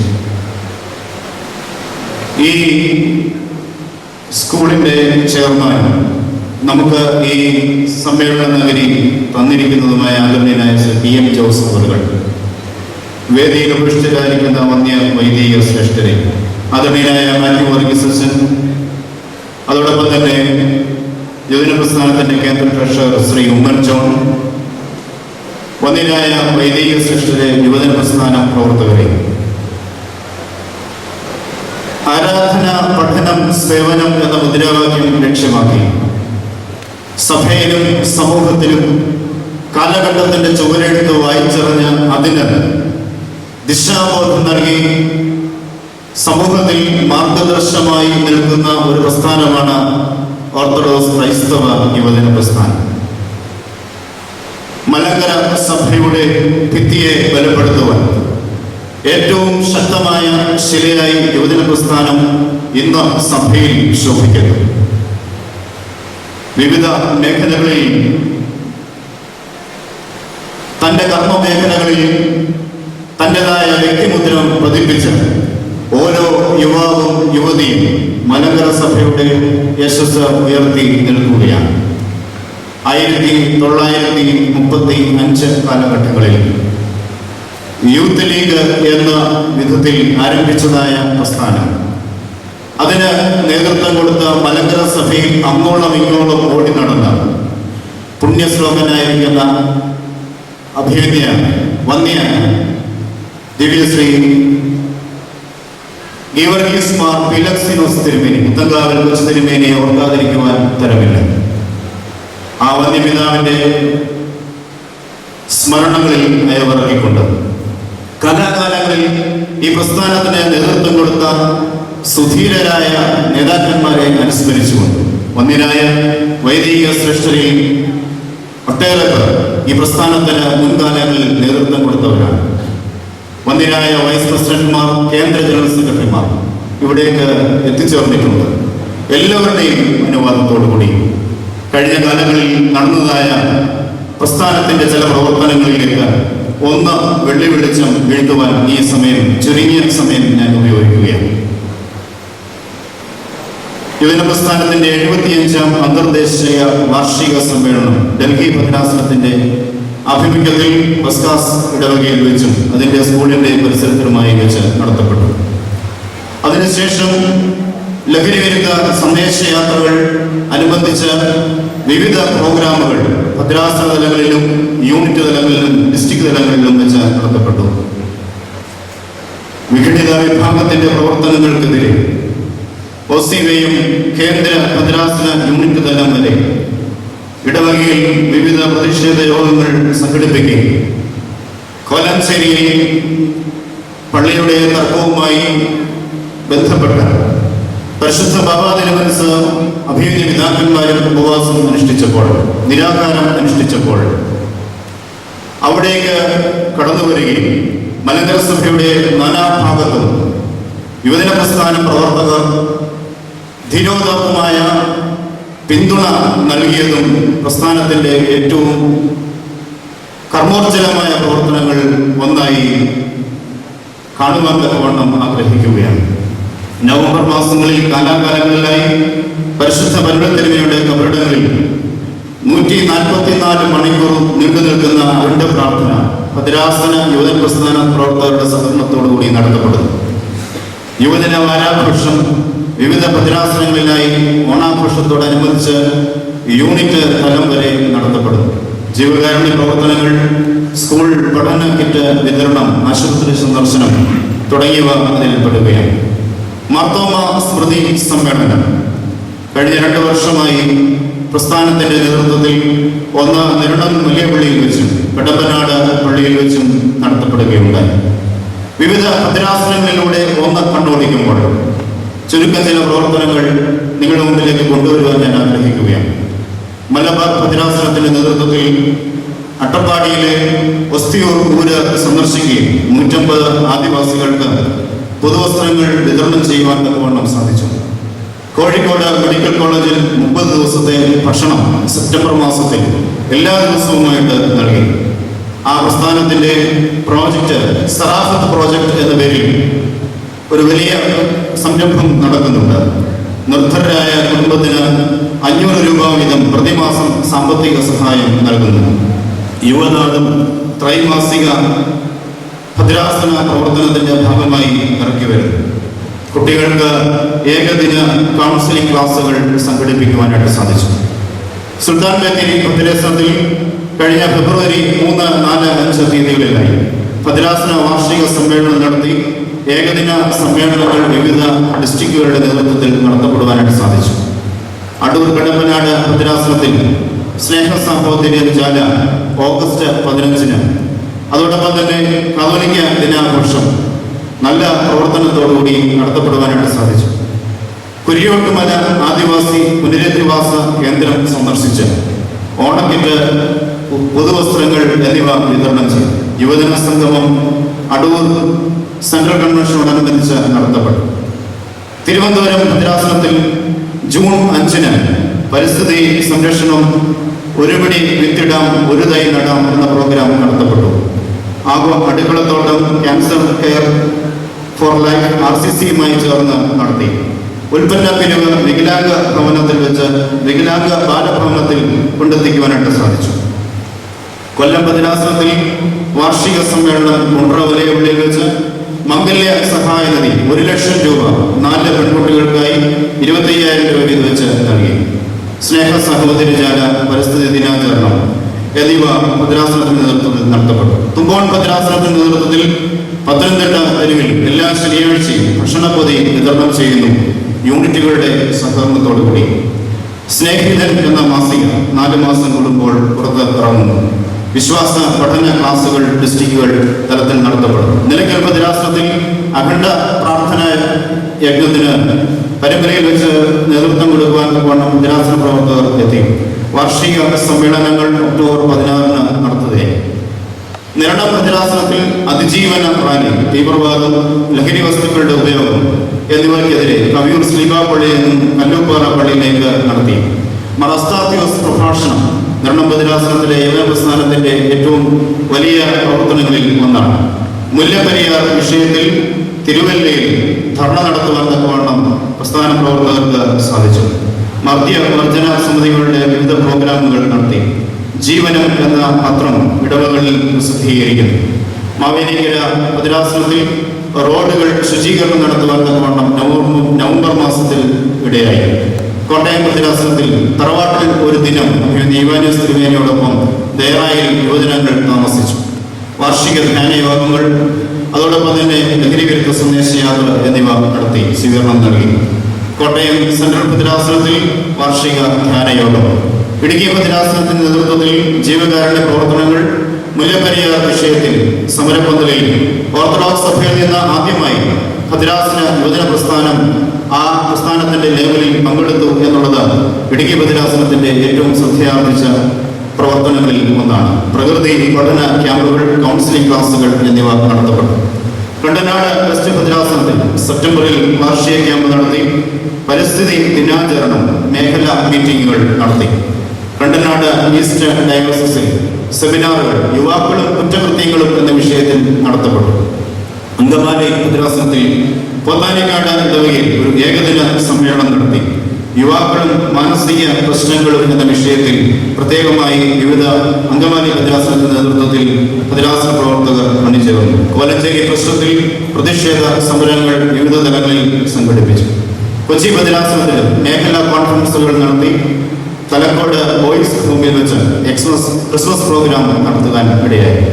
തൃശൂർ ഭദ്രാസനത്തിൽ മെയ് മാസം 1-ാം തീയതി ആനുവൽ കോൺഫറൻസ് നടന്നു. ഓണാഘോഷ പരിപാടികൾ സെപ്റ്റംബർ മാസത്തിൽ നടത്തപ്പെട്ടു. ചെന്നൈ ഭദ്രാസനത്തിന്റെ നേതൃത്വത്തിൽ സംഗീതധാര നവംബർ മാസത്തിൽ. ക്രിസ്മസ് കരോൾ കോമ്പറ്റീഷൻ, ദിവന്യാസ് മെമ്മോറിയൽ പ്രസംഗ മത്സരവും ക്വിസ് കോമ്പറ്റീഷനും നടത്തപ്പെട്ടു. മുംബൈ ഭദ്രാസനത്തിന്റെ നേതൃത്വത്തിൽ ഒരു യൂത്ത് ഹോസ്റ്റൽ പ്രവർത്തിക്കുന്നു എന്നുള്ളത് അഭിമാനകരമാണ്. ഒരു യൂത്ത് ഹോസ്റ്റലിന്റെ നിർമ്മാണത്തിന് പ്ലാനിംഗ് നടക്കുകയാണ്. അൽവാരിസ് തിരുമേനിയുടെ കബറിടത്തിലേക്ക് തീർത്ഥയാത്ര നടത്തുവാൻ സംഘടിപ്പിക്കുവാൻ സാധിച്ചു. ഡൽഹി ഭദ്രാസനം കഴിഞ്ഞ വർഷത്തെ മികച്ച ഭദ്രാസനങ്ങളിൽ ഒന്നാണ്. ഔട്ട് ഓഫ് കേരളയിൽ മികച്ച ഭദ്രാസനം പ്രവർത്തനം കാഴ്ചവെച്ച ഒരു ഭദ്രാസനമാണ് ഡൽഹി ഭദ്രാസനം. നഴ്സിംഗ് ജോലിക്കാരുടെ പ്രശ്നങ്ങളിൽ ഇടപെടുകയും രാജ്യം ഒട്ടാകെ ഇന്ന് ആ വിഷയത്തിൽ ശ്രദ്ധയാകുകയും അവർക്ക് വേണ്ടുന്നതായ ആശ്വാസം എത്തുവാൻ തക്കവണ്ണം സർക്കാർ ഇടപെടുവാൻ തക്കവണ്ണം ഇടയായി. കുന്നംകുളം ഭദ്രാസനത്തിൽ പരിശുദ്ധ കത്തോലിക്ക ദിനാഘോഷം സമുചിതമായി യുവജന പ്രസ്ഥാനത്തിന്റെ നേതൃത്വത്തിൽ നടത്തപ്പെട്ടു.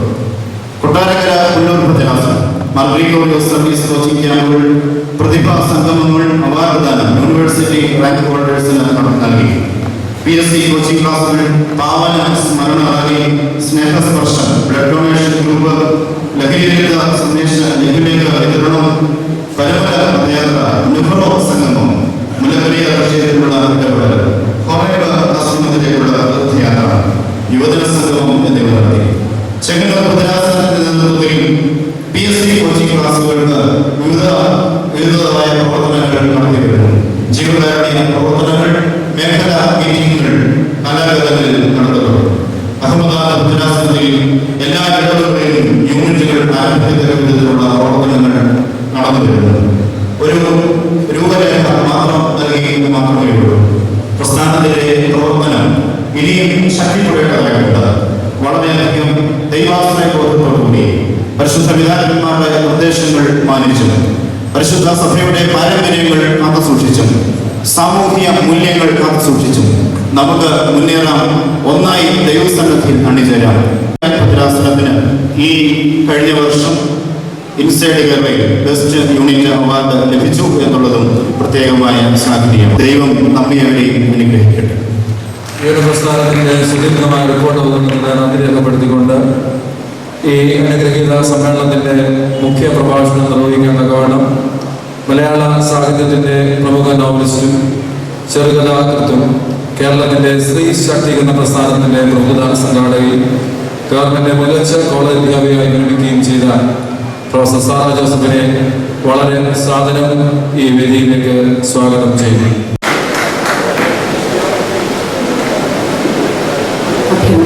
പിതാക്കന്മാരെ, വേദിയിലുള്ള മറ്റ് വിശിഷ്ട വ്യക്തികളെ, പ്രിയപ്പെട്ട യുവജനങ്ങളെ, ഓർത്തഡോക്സ് ക്രൈസ്തവ യുവജന പ്രസ്ഥാനം അതിൻ്റെ 76ാമത് അന്തർദേശീയ സമ്മേളനത്തിൽ യുവാക്കളെ കേന്ദ്രീകരിച്ചതും യുവാക്കൾക്കായി ഹരിത കേരള സന്ദേശം എന്ന അടിയന്തര പ്രാധാന്യം അർഹിക്കുന്ന ഒരു ജീവിത ദർശനത്തിലേക്ക് അവരെ നയിക്കാൻ പ്രേരിപ്പിക്കുന്ന തരത്തിൽ ഒരു പരിപാടി ഇതിൽ ഉൾപ്പെടുത്തിയതും വളരെ അഭിനന്ദനാർഹമാണ്. അതിൽ ഞാൻ ഇപ്പോൾ അത്ഭുതപ്പെടുന്നില്ല. കാരണം ഇവിടെ വായിച്ചു കേട്ട റിപ്പോർട്ട് അനുസരിച്ച് ജീവിതത്തിൻ്റെ നാനാ തലങ്ങളിലും ഉയർന്നു വരുന്ന ജീവൻ പ്രശ്നങ്ങളുണ്ട്. ഈ സഭ ഇടപെടലുകൾ നടത്തുന്നുണ്ട്. അതുമായി മുന്നോട്ട് പോകാൻ ഇതിൻ്റെ അനുയായികളെ പ്രേരിപ്പിക്കുന്നുണ്ട്. വെറും പാട്ടും പ്രാർത്ഥനയും പള്ളിയും ആയി നടക്കുന്നതിൽ നിന്ന് ജനങ്ങളിലേക്ക് ഇറങ്ങുകയും ക്രിസ്തു എவ்விதമോ അவ்விதം പ്രവർത്തിക്കാൻ ഓരോരുത്തരെയും ഒരുക്കുകയും ചെയ്യുക എന്നുള്ള ഒരു ദൗത്യം നിർവഹിക്കുന്നുണ്ട് എന്ന് കാണുന്നതിൽ വളരെയധികം സന്തോഷം തോന്നുന്നു. പ്രത്യേകിച്ച് ഈ അടുത്ത കാലത്തായി ഇന്ത്യയെ മുഴുവൻ തന്നെയും വളരെ അധികം ചിന്തിപ്പിച്ചുകൊണ്ട് ഉയർന്നു വന്ന നഴ്സുമാരുടെ സമരത്തിൽ ഡൽഹിയിൽ നിന്ന് തുടങ്ങിവെച്ച പിന്തുണ, പ്രഖ്യാപിക്കപ്പെട്ട പിന്തുണ ഈ സഭ നൽകുകയും ഇന്ത്യ മുഴുവനും വ്യാപിച്ച ആ സമരത്തിൻ്റെ അല്പാൽപം പ്രതിഫലങ്ങൾ നമ്മൾ പാവപ്പെട്ട സഹോദരികൾ നേടിയെടുക്കുകയും ചെയ്ത ഒരു ആഘാതം കൂടി നമുക്ക് ഇവിടെ പങ്കുവയ്ക്കാം എന്നെനിക്ക് തോന്നുന്നു. മുഴുവനായും പരിഹരിക്കപ്പെട്ടു എന്നല്ല. നിശ്ചയമായും ഈ ഹരിത കേരള സന്ദേശം എന്നുള്ളത് കേരളത്തിൽ മാത്രം ഒതുങ്ങേണ്ട ഒന്നല്ല. ഇന്ത്യയാകെ ലഭിക്കേണ്ട ഒന്നാണ് ഈ ജീവിത ദർശനം. നമുക്കില്ലാത്തത് ഒരു ഹരിത ജീവിത ദർശനമാണ്, അഥവാ പ്രകൃതി ജീവിത ദർശനം ആണ്. എന്താണ് പ്രകൃതി എന്നും എന്താണ് ആത്മീയത എന്നും എന്താണ് മനുഷ്യൻ എന്നും പരസ്പരം ചേർത്ത് വായിച്ചാൽ എങ്ങനെയാണ് ഒരാൾ, പ്രത്യേകിച്ച് ക്രിസ്തുവിൽ വിശ്വാസിയായ ഒരാൾ ജീവിക്കേണ്ടതും ഹരിത ജീവിത സന്ദേശം ഉൾക്കൊള്ളേണ്ടതും എന്ന് നമുക്ക് കൃത്യമായി മനസ്സിലാക്കാൻ സാധിക്കും. സത്യത്തിൽ നമ്മൾ പ്രകൃതിയെ കണ്ടുകൊണ്ടിരിക്കുന്നത് നമ്മുടേതായ ഒരു കാഴ്ചപ്പാടിലോ ആവശ്യത്തിലോ അല്ല. ആദിവാസികൾ പ്രകൃതിയുടെ താളം അനുസരിച്ച് ജീവിക്കുന്നവരാണ്. അവർ പ്രകൃതിയിലേക്ക് ഇടപെടലുകൾ നടത്തുകയോ പ്രകൃതിയെ ചൂഷണം ചെയ്യുകയോ പ്രകൃതിയിൽ നിന്ന് കൈയിട്ട് വാരുകയോ ആർത്തി ശമിക്കാത്ത വിധം പ്രകൃതിയെ ഉപയോഗിച്ചുകൊണ്ടിരിക്കുകയോ ചെയ്യുന്നവരല്ല. പ്രകൃതി എന്ത് തരുന്നുവോ ആ തരുന്നത് പ്രകൃതിയിൽ നിന്ന് ദയാവായ്പോടുകൂടി സമ്മതത്തോടുകൂടി പ്രകൃതിയുടെ സമ്മതത്തോടുകൂടി എടുത്ത് ഭക്ഷിച്ച് പ്രകൃതിയെ സംരക്ഷിച്ചുകൊണ്ട് ജീവിക്കുന്നവരാണ്. അതുകൊണ്ടാണ് മുത്തങ്ങ സമരവുമായി ബന്ധപ്പെട്ടുകൊണ്ട് CK ജാനു ഇങ്ങനെ പ്രസ്താവിച്ചത്. ഓരോ പുല്ലിനും അതിൻ്റെ അവകാശമണ്ണ് ഉണ്ട്.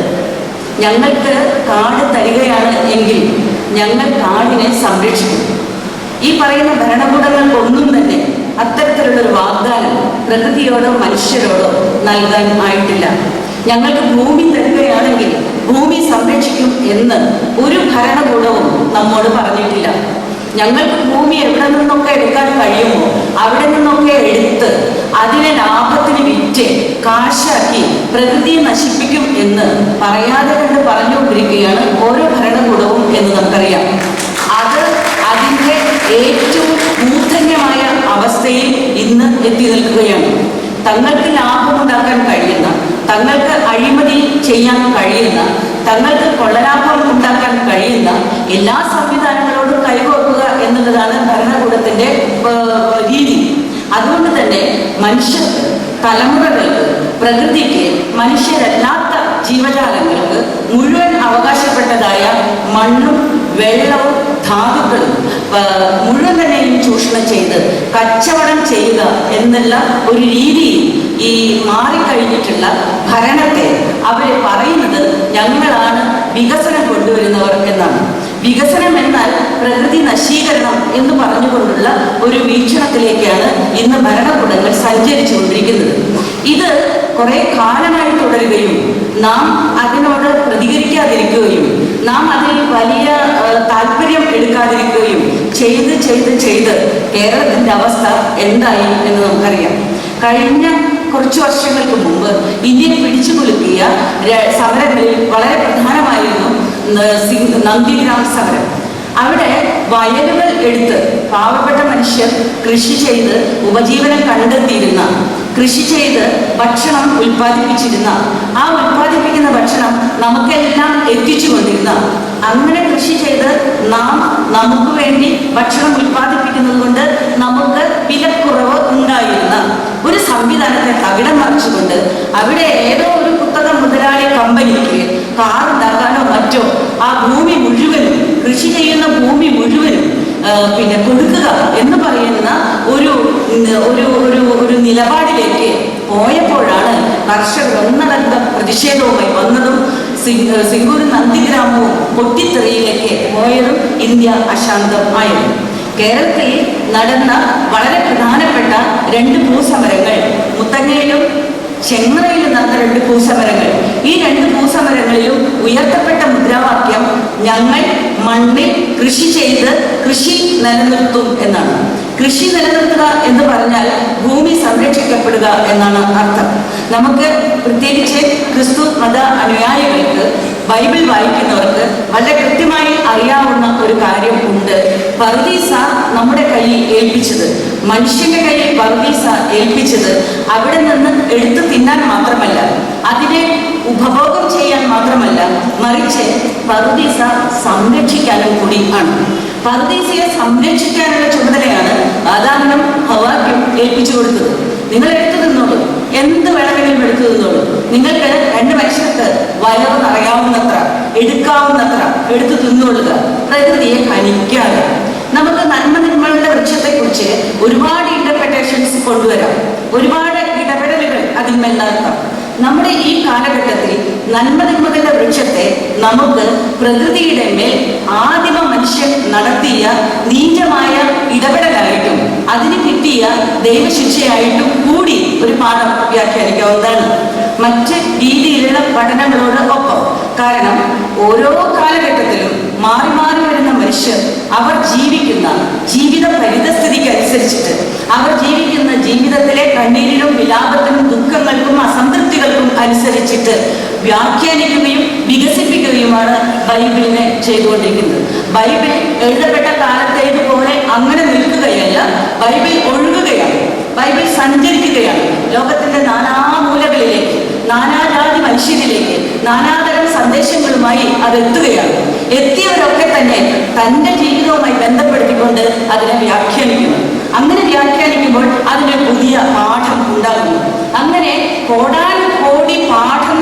സമുച്ചയമാണ് സത്യത്തിൽ വിശുദ്ധ വേദ പുസ്തകം. കോടാനുകോടി പാഠങ്ങൾ മനുഷ്യരുടെ ആവശ്യങ്ങളിലും കണ്ണീരിലും വിലാപങ്ങളിലും നിന്ന് ഉണ്ടായതാണ്. ബൈബിളിന്റെ ഒരു പരിസ്ഥിതി വായന എന്ന് പറയുന്നത് ഇന്ന് ജീവിക്കാൻ നമുക്ക് അനിവാര്യമായ ഒന്നാണ് എന്ന് ഞാൻ വിശ്വസിക്കുന്നു. അങ്ങനെ വിശ്വസിക്കുമ്പോഴാണ് പഴയ നിയമത്തിലും പുതിയ നിയമത്തിലും പ്രകൃതിയും മനുഷ്യരും എന്തുമാത്രം ബന്ധപ്പെട്ടും ഇഴുകിയും ചേർന്നും താളബദ്ധമായി ജീവിച്ചിരുന്നു എന്ന് നമ്മൾ കാണുക. ആ താളക്രമം തെറ്റുന്നത് എപ്പോഴാണ്? തെറ്റിയതിന്റെ ഫലം എന്താണ്? ഇതാണ് നമ്മൾ അന്വേഷിക്കേണ്ടത്. സമയപരിമിതി മൂലം എനിക്ക് വളരെ അധികം പറയാൻ കഴിയും എന്ന് ഞാൻ വിശ്വസിക്കുന്നില്ല. എങ്കിൽ പോലും പുതിയ നിയമത്തിലേക്ക് വരുമ്പോൾ നമ്മൾ കാണുന്ന ക്രിസ്തുവിന്റെ വചനങ്ങളിൽ ഏറെയും പ്രകൃതിയിലേക്ക് ചൂണ്ടിക്കൊണ്ട് ഉള്ളവയാണ്. അദ്ദേഹം പറഞ്ഞതും പറയാതെ പറഞ്ഞതും സൂചിപ്പിച്ചതും ഒക്കെ തന്നെ മണ്ണ്, വിത്ത്, വെള്ളം, അപ്പം, അങ്ങനെയുള്ള കാര്യങ്ങളാണ്. മണ്ണ്, വെള്ളം, വിത്ത്, അപ്പം, കാറ്റ്, അഗ്നി, കടല്, നദി, അങ്ങനെ തുടങ്ങി പ്രകൃതിയെ പറ്റിയുള്ള പരാമർശങ്ങളില്ലാതെ ക്രിസ്തുവിന്റെ വചനങ്ങൾ തന്നെയും കടന്നു പോകുന്നില്ല എന്ന് നമുക്ക് കാണാൻ സാധിക്കും. അതുകൊണ്ടാണ് എപ്പോഴാണ് താളം തെറ്റിയ മനുഷ്യൻ ഉണ്ടായത് എന്ന ചരിത്രപരമായ ഒരു ചിന്തയിലേക്ക് നമ്മൾ പോകേണ്ടത്. അങ്ങനെ പോകുമ്പോൾ നമുക്ക് കാണാൻ കഴിയും മനുഷ്യന്റെ ചിന്തകളിൽ വന്ന ഒരു പ്രശ്നം. പ്രകൃതി എന്ന് പറയുന്നത് മനുഷ്യർക്ക് ഉപയോഗിക്കാനുള്ളതാണ്. മനുഷ്യരല്ലാത്ത എന്തെല്ലാം ജീവജാലങ്ങളെ 7 ദിവസത്തെ സൃഷ്ടിയിൽ ദൈവം സൃഷ്ടിച്ചു. മനുഷ്യരെ മാത്രമൊന്നുമല്ല ദൈവം സൃഷ്ടിച്ചത്, മനുഷ്യരെ ഏറ്റവും അവസാനം സൃഷ്ടിച്ചതാണ്. മനുഷ്യർക്ക് മുമ്പേ പക്ഷിപ്പറവകളുണ്ടായി, മീനുകളുണ്ടായി, ഇഴജന്തുക്കളുണ്ടായി, മൃഗാദികളുണ്ടായി, സസ്യങ്ങളുണ്ടായി, സൂര്യചന്ദ്രന്മാരുണ്ടായി, കടലുണ്ടായി, കരയുണ്ടായി, കാറ്റുണ്ടായി, അഗ്നിയുണ്ടായി. മനുഷ്യൻ ഏറ്റവും അവസാനം മാത്രം നിർമ്മിക്കപ്പെട്ട ഒരു ജൈവാവസ്ഥയാണ്. പക്ഷെ ഏറ്റവും അവസാനം സൃഷ്ടിക്കപ്പെട്ടവൻ ഏറ്റവും മിടുക്കനായി തീരുകയും ഏറ്റവും ബുദ്ധിയുള്ളവനായി തീരുകയും തനിക്ക് മുമ്പേ സൃഷ്ടിക്കപ്പെട്ടതിനെല്ലാം അവകാശപ്പെട്ടതായ പ്രപഞ്ചത്തെ, ഭൂമിയെ തന്റെ പരിധിയിലാക്കിക്കൊണ്ട് തനിക്ക് ചൂഷണം ചെയ്യാനുള്ളതാണ് അത് എന്ന് വരുത്തി തീർക്കുകയും മറ്റ് മുഴുവനെയും അതിരുവൽക്കരിക്കുകയും ചെയ്തു. മറ്റെല്ലാം തന്നെ മനുഷ്യന്റെ ഈ കർമ്മത്തിന് മുമ്പിൽ അതിരുവൽക്കരിക്കപ്പെട്ട് ഒതുക്കപ്പെട്ട് മാറ്റി നിർത്തപ്പെട്ട് ചെന്നായിക്ക് അവകാശപ്പെട്ട വെള്ളം കുഞ്ഞാടിന് അവകാശപ്പെടുന്നില്ല എന്ന് പറയുന്ന ഒരു ദർശനത്തിലേക്ക് കൊണ്ടുവന്നു. അതിനാൽ കുഞ്ഞാട് ഒരു കവിൾ വെള്ളം കുടിക്കുമ്പോൾ ചെന്നായ ആക്രോശിക്കുകയാണ്, നീ വെള്ളം കലക്കി, നീയാണ് വെള്ളം കലക്കിയത്. ചെന്നായിക്ക് ആവശ്യം അതിന്റെ ജീവനാണ്, അതിനെ പിടിച്ച് തിന്നലാണ്, അതിന്റെ മാംസമാണ്, ചോരയാണ്. ആ ചോരയുമായി ആ കൊലവിളിയുമായി അരങ്ങേറി രംഗത്ത് വന്ന ചെന്നായി നദി കലക്കി എന്ന് പറഞ്ഞ്, വെള്ളം കലക്കി എന്ന് പറഞ്ഞ് തക്കം പാർത്ത് കുഞ്ഞാടിന്റെ മേൽ ചാടി വീണു. കുഞ്ഞാടിനും ചെന്നായിക്കും ഒരുപോലെ അവകാശപ്പെട്ട ഈ നദി സൃഷ്ടിച്ചത് ദൈവം തമ്പുരാനാണ് എങ്കിൽ ദൈവം തമ്പുരാന്റെ കണ്ണിൽ ചെന്നായി കുഞ്ഞാടും തുല്യരത്രേ. ഈ തുല്യതയെയാണ് മനുഷ്യൻ ആർത്തി കൊണ്ട് ഇല്ലാതെ ആക്കിയത്, മറികടന്നത്. അങ്ങനെ തുല്യത നിഷേധിച്ച മനുഷ്യനെ സംബന്ധിച്ചിടത്തോളം പ്രത്യേകിച്ചും കൊളോണിയൽ ജീവിത ദർശനം കൊണ്ടുവന്നത് മനുഷ്യനാണ് പ്രകൃതിയുടെ കേന്ദ്രം എന്നും പ്രകൃതി എന്നാൽ ചൂഷണം ചെയ്യപ്പെടേണ്ട ഒന്നാണ് എന്നും മനുഷ്യൻ പ്രകൃതിയെ ചൂഷണം ചെയ്യുന്നതോടുമാണ് അവർക്ക് പുരോഗമനം ഉണ്ടാകുന്നത് എന്നും ആ പുരോഗമനത്തിലും വികസനത്തിലുമാണ് ശാസ്ത്രീയമായ സത്യങ്ങൾ ഉരുത്തിരിയുന്നത് എന്നും ശാസ്ത്രീയമായ സത്യങ്ങളിലൂടെയാണ് മനുഷ്യൻ പുരോഗതിയിലേക്ക് പോയിക്കൊണ്ടിരിക്കുന്നത് എന്നും അമ്പിളിമാമനിലേക്ക് ചെന്ന് ചേരാനോ അല്ലെങ്കിൽ ആകാശദേശങ്ങളെ കീഴടക്കാനോ സൗരയൂഥങ്ങളെ അറിയാനോ ഒക്കെയുള്ള മനുഷ്യന്റെ വിജ്ഞാനദാഹം നല്ലത് തന്നെ. പക്ഷെ അതിനെ ചൂഷണവുമായും ആർത്തിയുമായും ബന്ധിപ്പിക്കുന്ന ഒരു മറുവശം കൂടി അതിനുണ്ട് എന്നുള്ളിടത്ത് നാശോന്മുഖമായി തീരുന്നു എല്ലാം. ഈ ഒരു സംഗതി പ്രകൃതി എന്ന് പറഞ്ഞാൽ ഒരിക്കലും കറവ പറ്റാത്ത ഒരു പശുവാണ്. കറന്നെടുത്തുകൊണ്ടേയിരിക്കുക, അതിനെ കറവ പറ്റില്ല എന്നാണ് ഒരു വീക്ഷണം, ഒരു ദർശനം. തന്നെയുമല്ല അത് പ്രകൃതി സ്വയം പരിഹരിച്ചുകൊള്ളും. അങ്ങനെയാണ്, നിങ്ങളൊരു സാധനം എടുത്താൽ അവിടെ വീണ്ടും വന്ന് നിറയും എന്നൊക്കെയുള്ള വീക്ഷണത്തിന്റെ അടിസ്ഥാനത്തിലാണ് പ്രകൃതി ചൂഷണം ആരംഭിച്ചത്. ഈ ചൂഷണം ഒരു ജീവിത ദർശനം കൊണ്ടുവന്നു. അതായത് മനുഷ്യൻ കേവലം പ്രകൃതി ചൂഷണം ചെയ്യപ്പെടേണ്ട മൂല്യം കുറഞ്ഞ വസ്തു. അങ്ങനെ മൂല്യമുള്ളത് മനുഷ്യൻ, മൂല്യമില്ലാത്തത് പ്രകൃതി. ചൂഷണം ചെയ്യാൻ അധികാരമുള്ളവൻ മനുഷ്യൻ, ചൂഷണം ചെയ്യപ്പെടേണ്ടത് പ്രകൃതി. ഈ ജീവിത ദർശനം കൃത്യമായിട്ട് മനുഷ്യരിലേക്കും അപ്ലൈ ചെയ്യാൻ തുടങ്ങി. മൂല്യമുള്ള മനുഷ്യരും മൂല്യം ഇല്ലാത്ത മനുഷ്യരും എന്നിങ്ങനെ മനുഷ്യരും തരംതിരിക്കപ്പെട്ടു. ഇത് ക്രിസ്തു ചൂണ്ടിക്കാട്ടിയിട്ടുണ്ട്. ക്രിസ്തു പറഞ്ഞു, ആകാശത്തിലെ പറവകളെ നോക്കുന്നില്ല, വിതയ്ക്കുന്നില്ല, കൊയ്യുന്നില്ല, കൂട്ടിവെക്കുന്നില്ല. മനുഷ്യരോ കൊയ്യുന്നു, കൂട്ടിവെക്കുന്നു, കളപ്പുരകൾ കെട്ടുന്നു, ആർക്കും കൊടുക്കാതിരിക്കുന്നു. ദരിദ്രൻ എന്നാൽ ധനവാന്റെ തീന്മേശയിൽ നിന്ന് വീഴുന്ന അപ്പക്കഷ്ണങ്ങളും എച്ചിലും മുള്ളും തിന്ന് ജീവിക്കേണ്ട മനുഷ്യരാകുന്നു. ദരിദ്രരുണ്ടെങ്കിലേ, അടിമകളുണ്ടെങ്കിലേ നിലനിൽക്കാൻ സാധിക്കുകയുള്ളൂ എന്ന് കൽപ്പിച്ച, അല്ലെങ്കിൽ അങ്ങനെ തെളിവാക്കി ജീവിച്ച ഒരു ജീവിത ദർശനം ഉരുത്തിരിഞ്ഞു വരികയാണ്. ആരാണ് ഇങ്ങനെ മൂല്യം കുറഞ്ഞ മനുഷ്യരായിട്ട് ചിത്രീകരിക്കപ്പെട്ടത്? മൂല്യം കുറഞ്ഞ മനുഷ്യരായി ചിത്രീകരിക്കപ്പെട്ടത് തീർച്ചയായിട്ടും കറുത്ത വർഗ്ഗക്കാർ, ജാതിയിൽ താഴ്ന്നവർ, ദളിതുകൾ, ആദിവാസികൾ, പാവപ്പെട്ട ദരിദ്രരായിട്ടുള്ള മനുഷ്യർ, ഇവരൊക്കെയാണ് മൂല്യം കുറഞ്ഞ മനുഷ്യർ. ആരാണ് മൂല്യമുള്ള മനുഷ്യർ? വെളുത്തവരായ പുരുഷൻ മാത്രം. വെളുത്ത സ്ത്രീ പോലും മൂല്യം കുറഞ്ഞവളാണ്.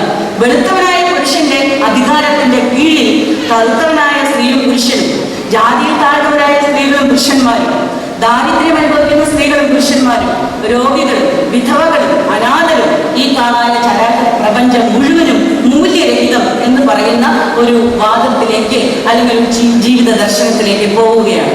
ഇങ്ങനെ പോയതിന്റെ ഫലമാണ് സത്യത്തിൽ നമ്മുടെ പ്രകൃതിയോടുള്ള ദർശനത്തെ, എന്താണ് നമ്മൾ, എന്താണ് ദൈവം, എന്താണ് പ്രകൃതി. ദൈവവും മനുഷ്യരും പ്രകൃതിയും തമ്മിൽ ഉള്ള ഇഴപിരിക്കാനാവാത്ത ബന്ധത്തെ ഉലച്ചു കളഞ്ഞിട്ട് ദൈവം ദൈവമായിട്ടും മനുഷ്യൻ മനുഷ്യരായിട്ടും നിന്ദിതരും പീഡിതരുമായിട്ട് നിൽക്കുന്ന തരത്തിലുള്ള ഒരു അവസ്ഥയിലേക്ക്, ഒരു ദർശനത്തിലേക്ക് പ്രകൃതിയെ കൊണ്ടുപോയി. ഇത് കുറെ കാലമായി നടന്നുകൊണ്ടിരുന്നു. പക്ഷെ ഇപ്പൊ നമ്മൾ മനസ്സിലാക്കുന്നുണ്ട്, വറ്റിയാൽ കറവ വറ്റുന്ന ഒരു പശുവാണ്, കറന്നാൽ കറവ വറ്റുന്ന ഒരു പശുവാണ് പ്രകൃതി.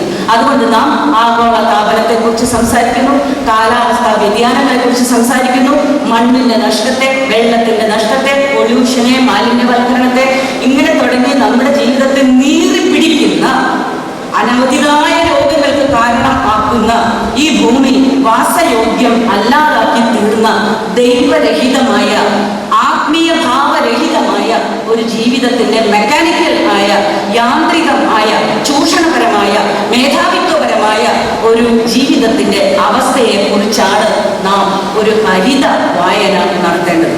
അങ്ങനെ വായിക്കുമ്പോൾ നമുക്ക് ഇന്ന് കേരളത്തിൽ കാണാൻ കഴിയുന്ന ഏറ്റവും ചുരുക്കി പറയുകയാണെങ്കിൽ ഏറ്റവും പ്രധാനപ്പെട്ട കുറെ കാര്യങ്ങൾ ഇന്ന് നമ്മൾ കേരളത്തിൽ കാണുന്നത് മാഫിയാവൽക്കരണം എന്ന് പറയുന്ന ഒരു സംഗതിയാണ്.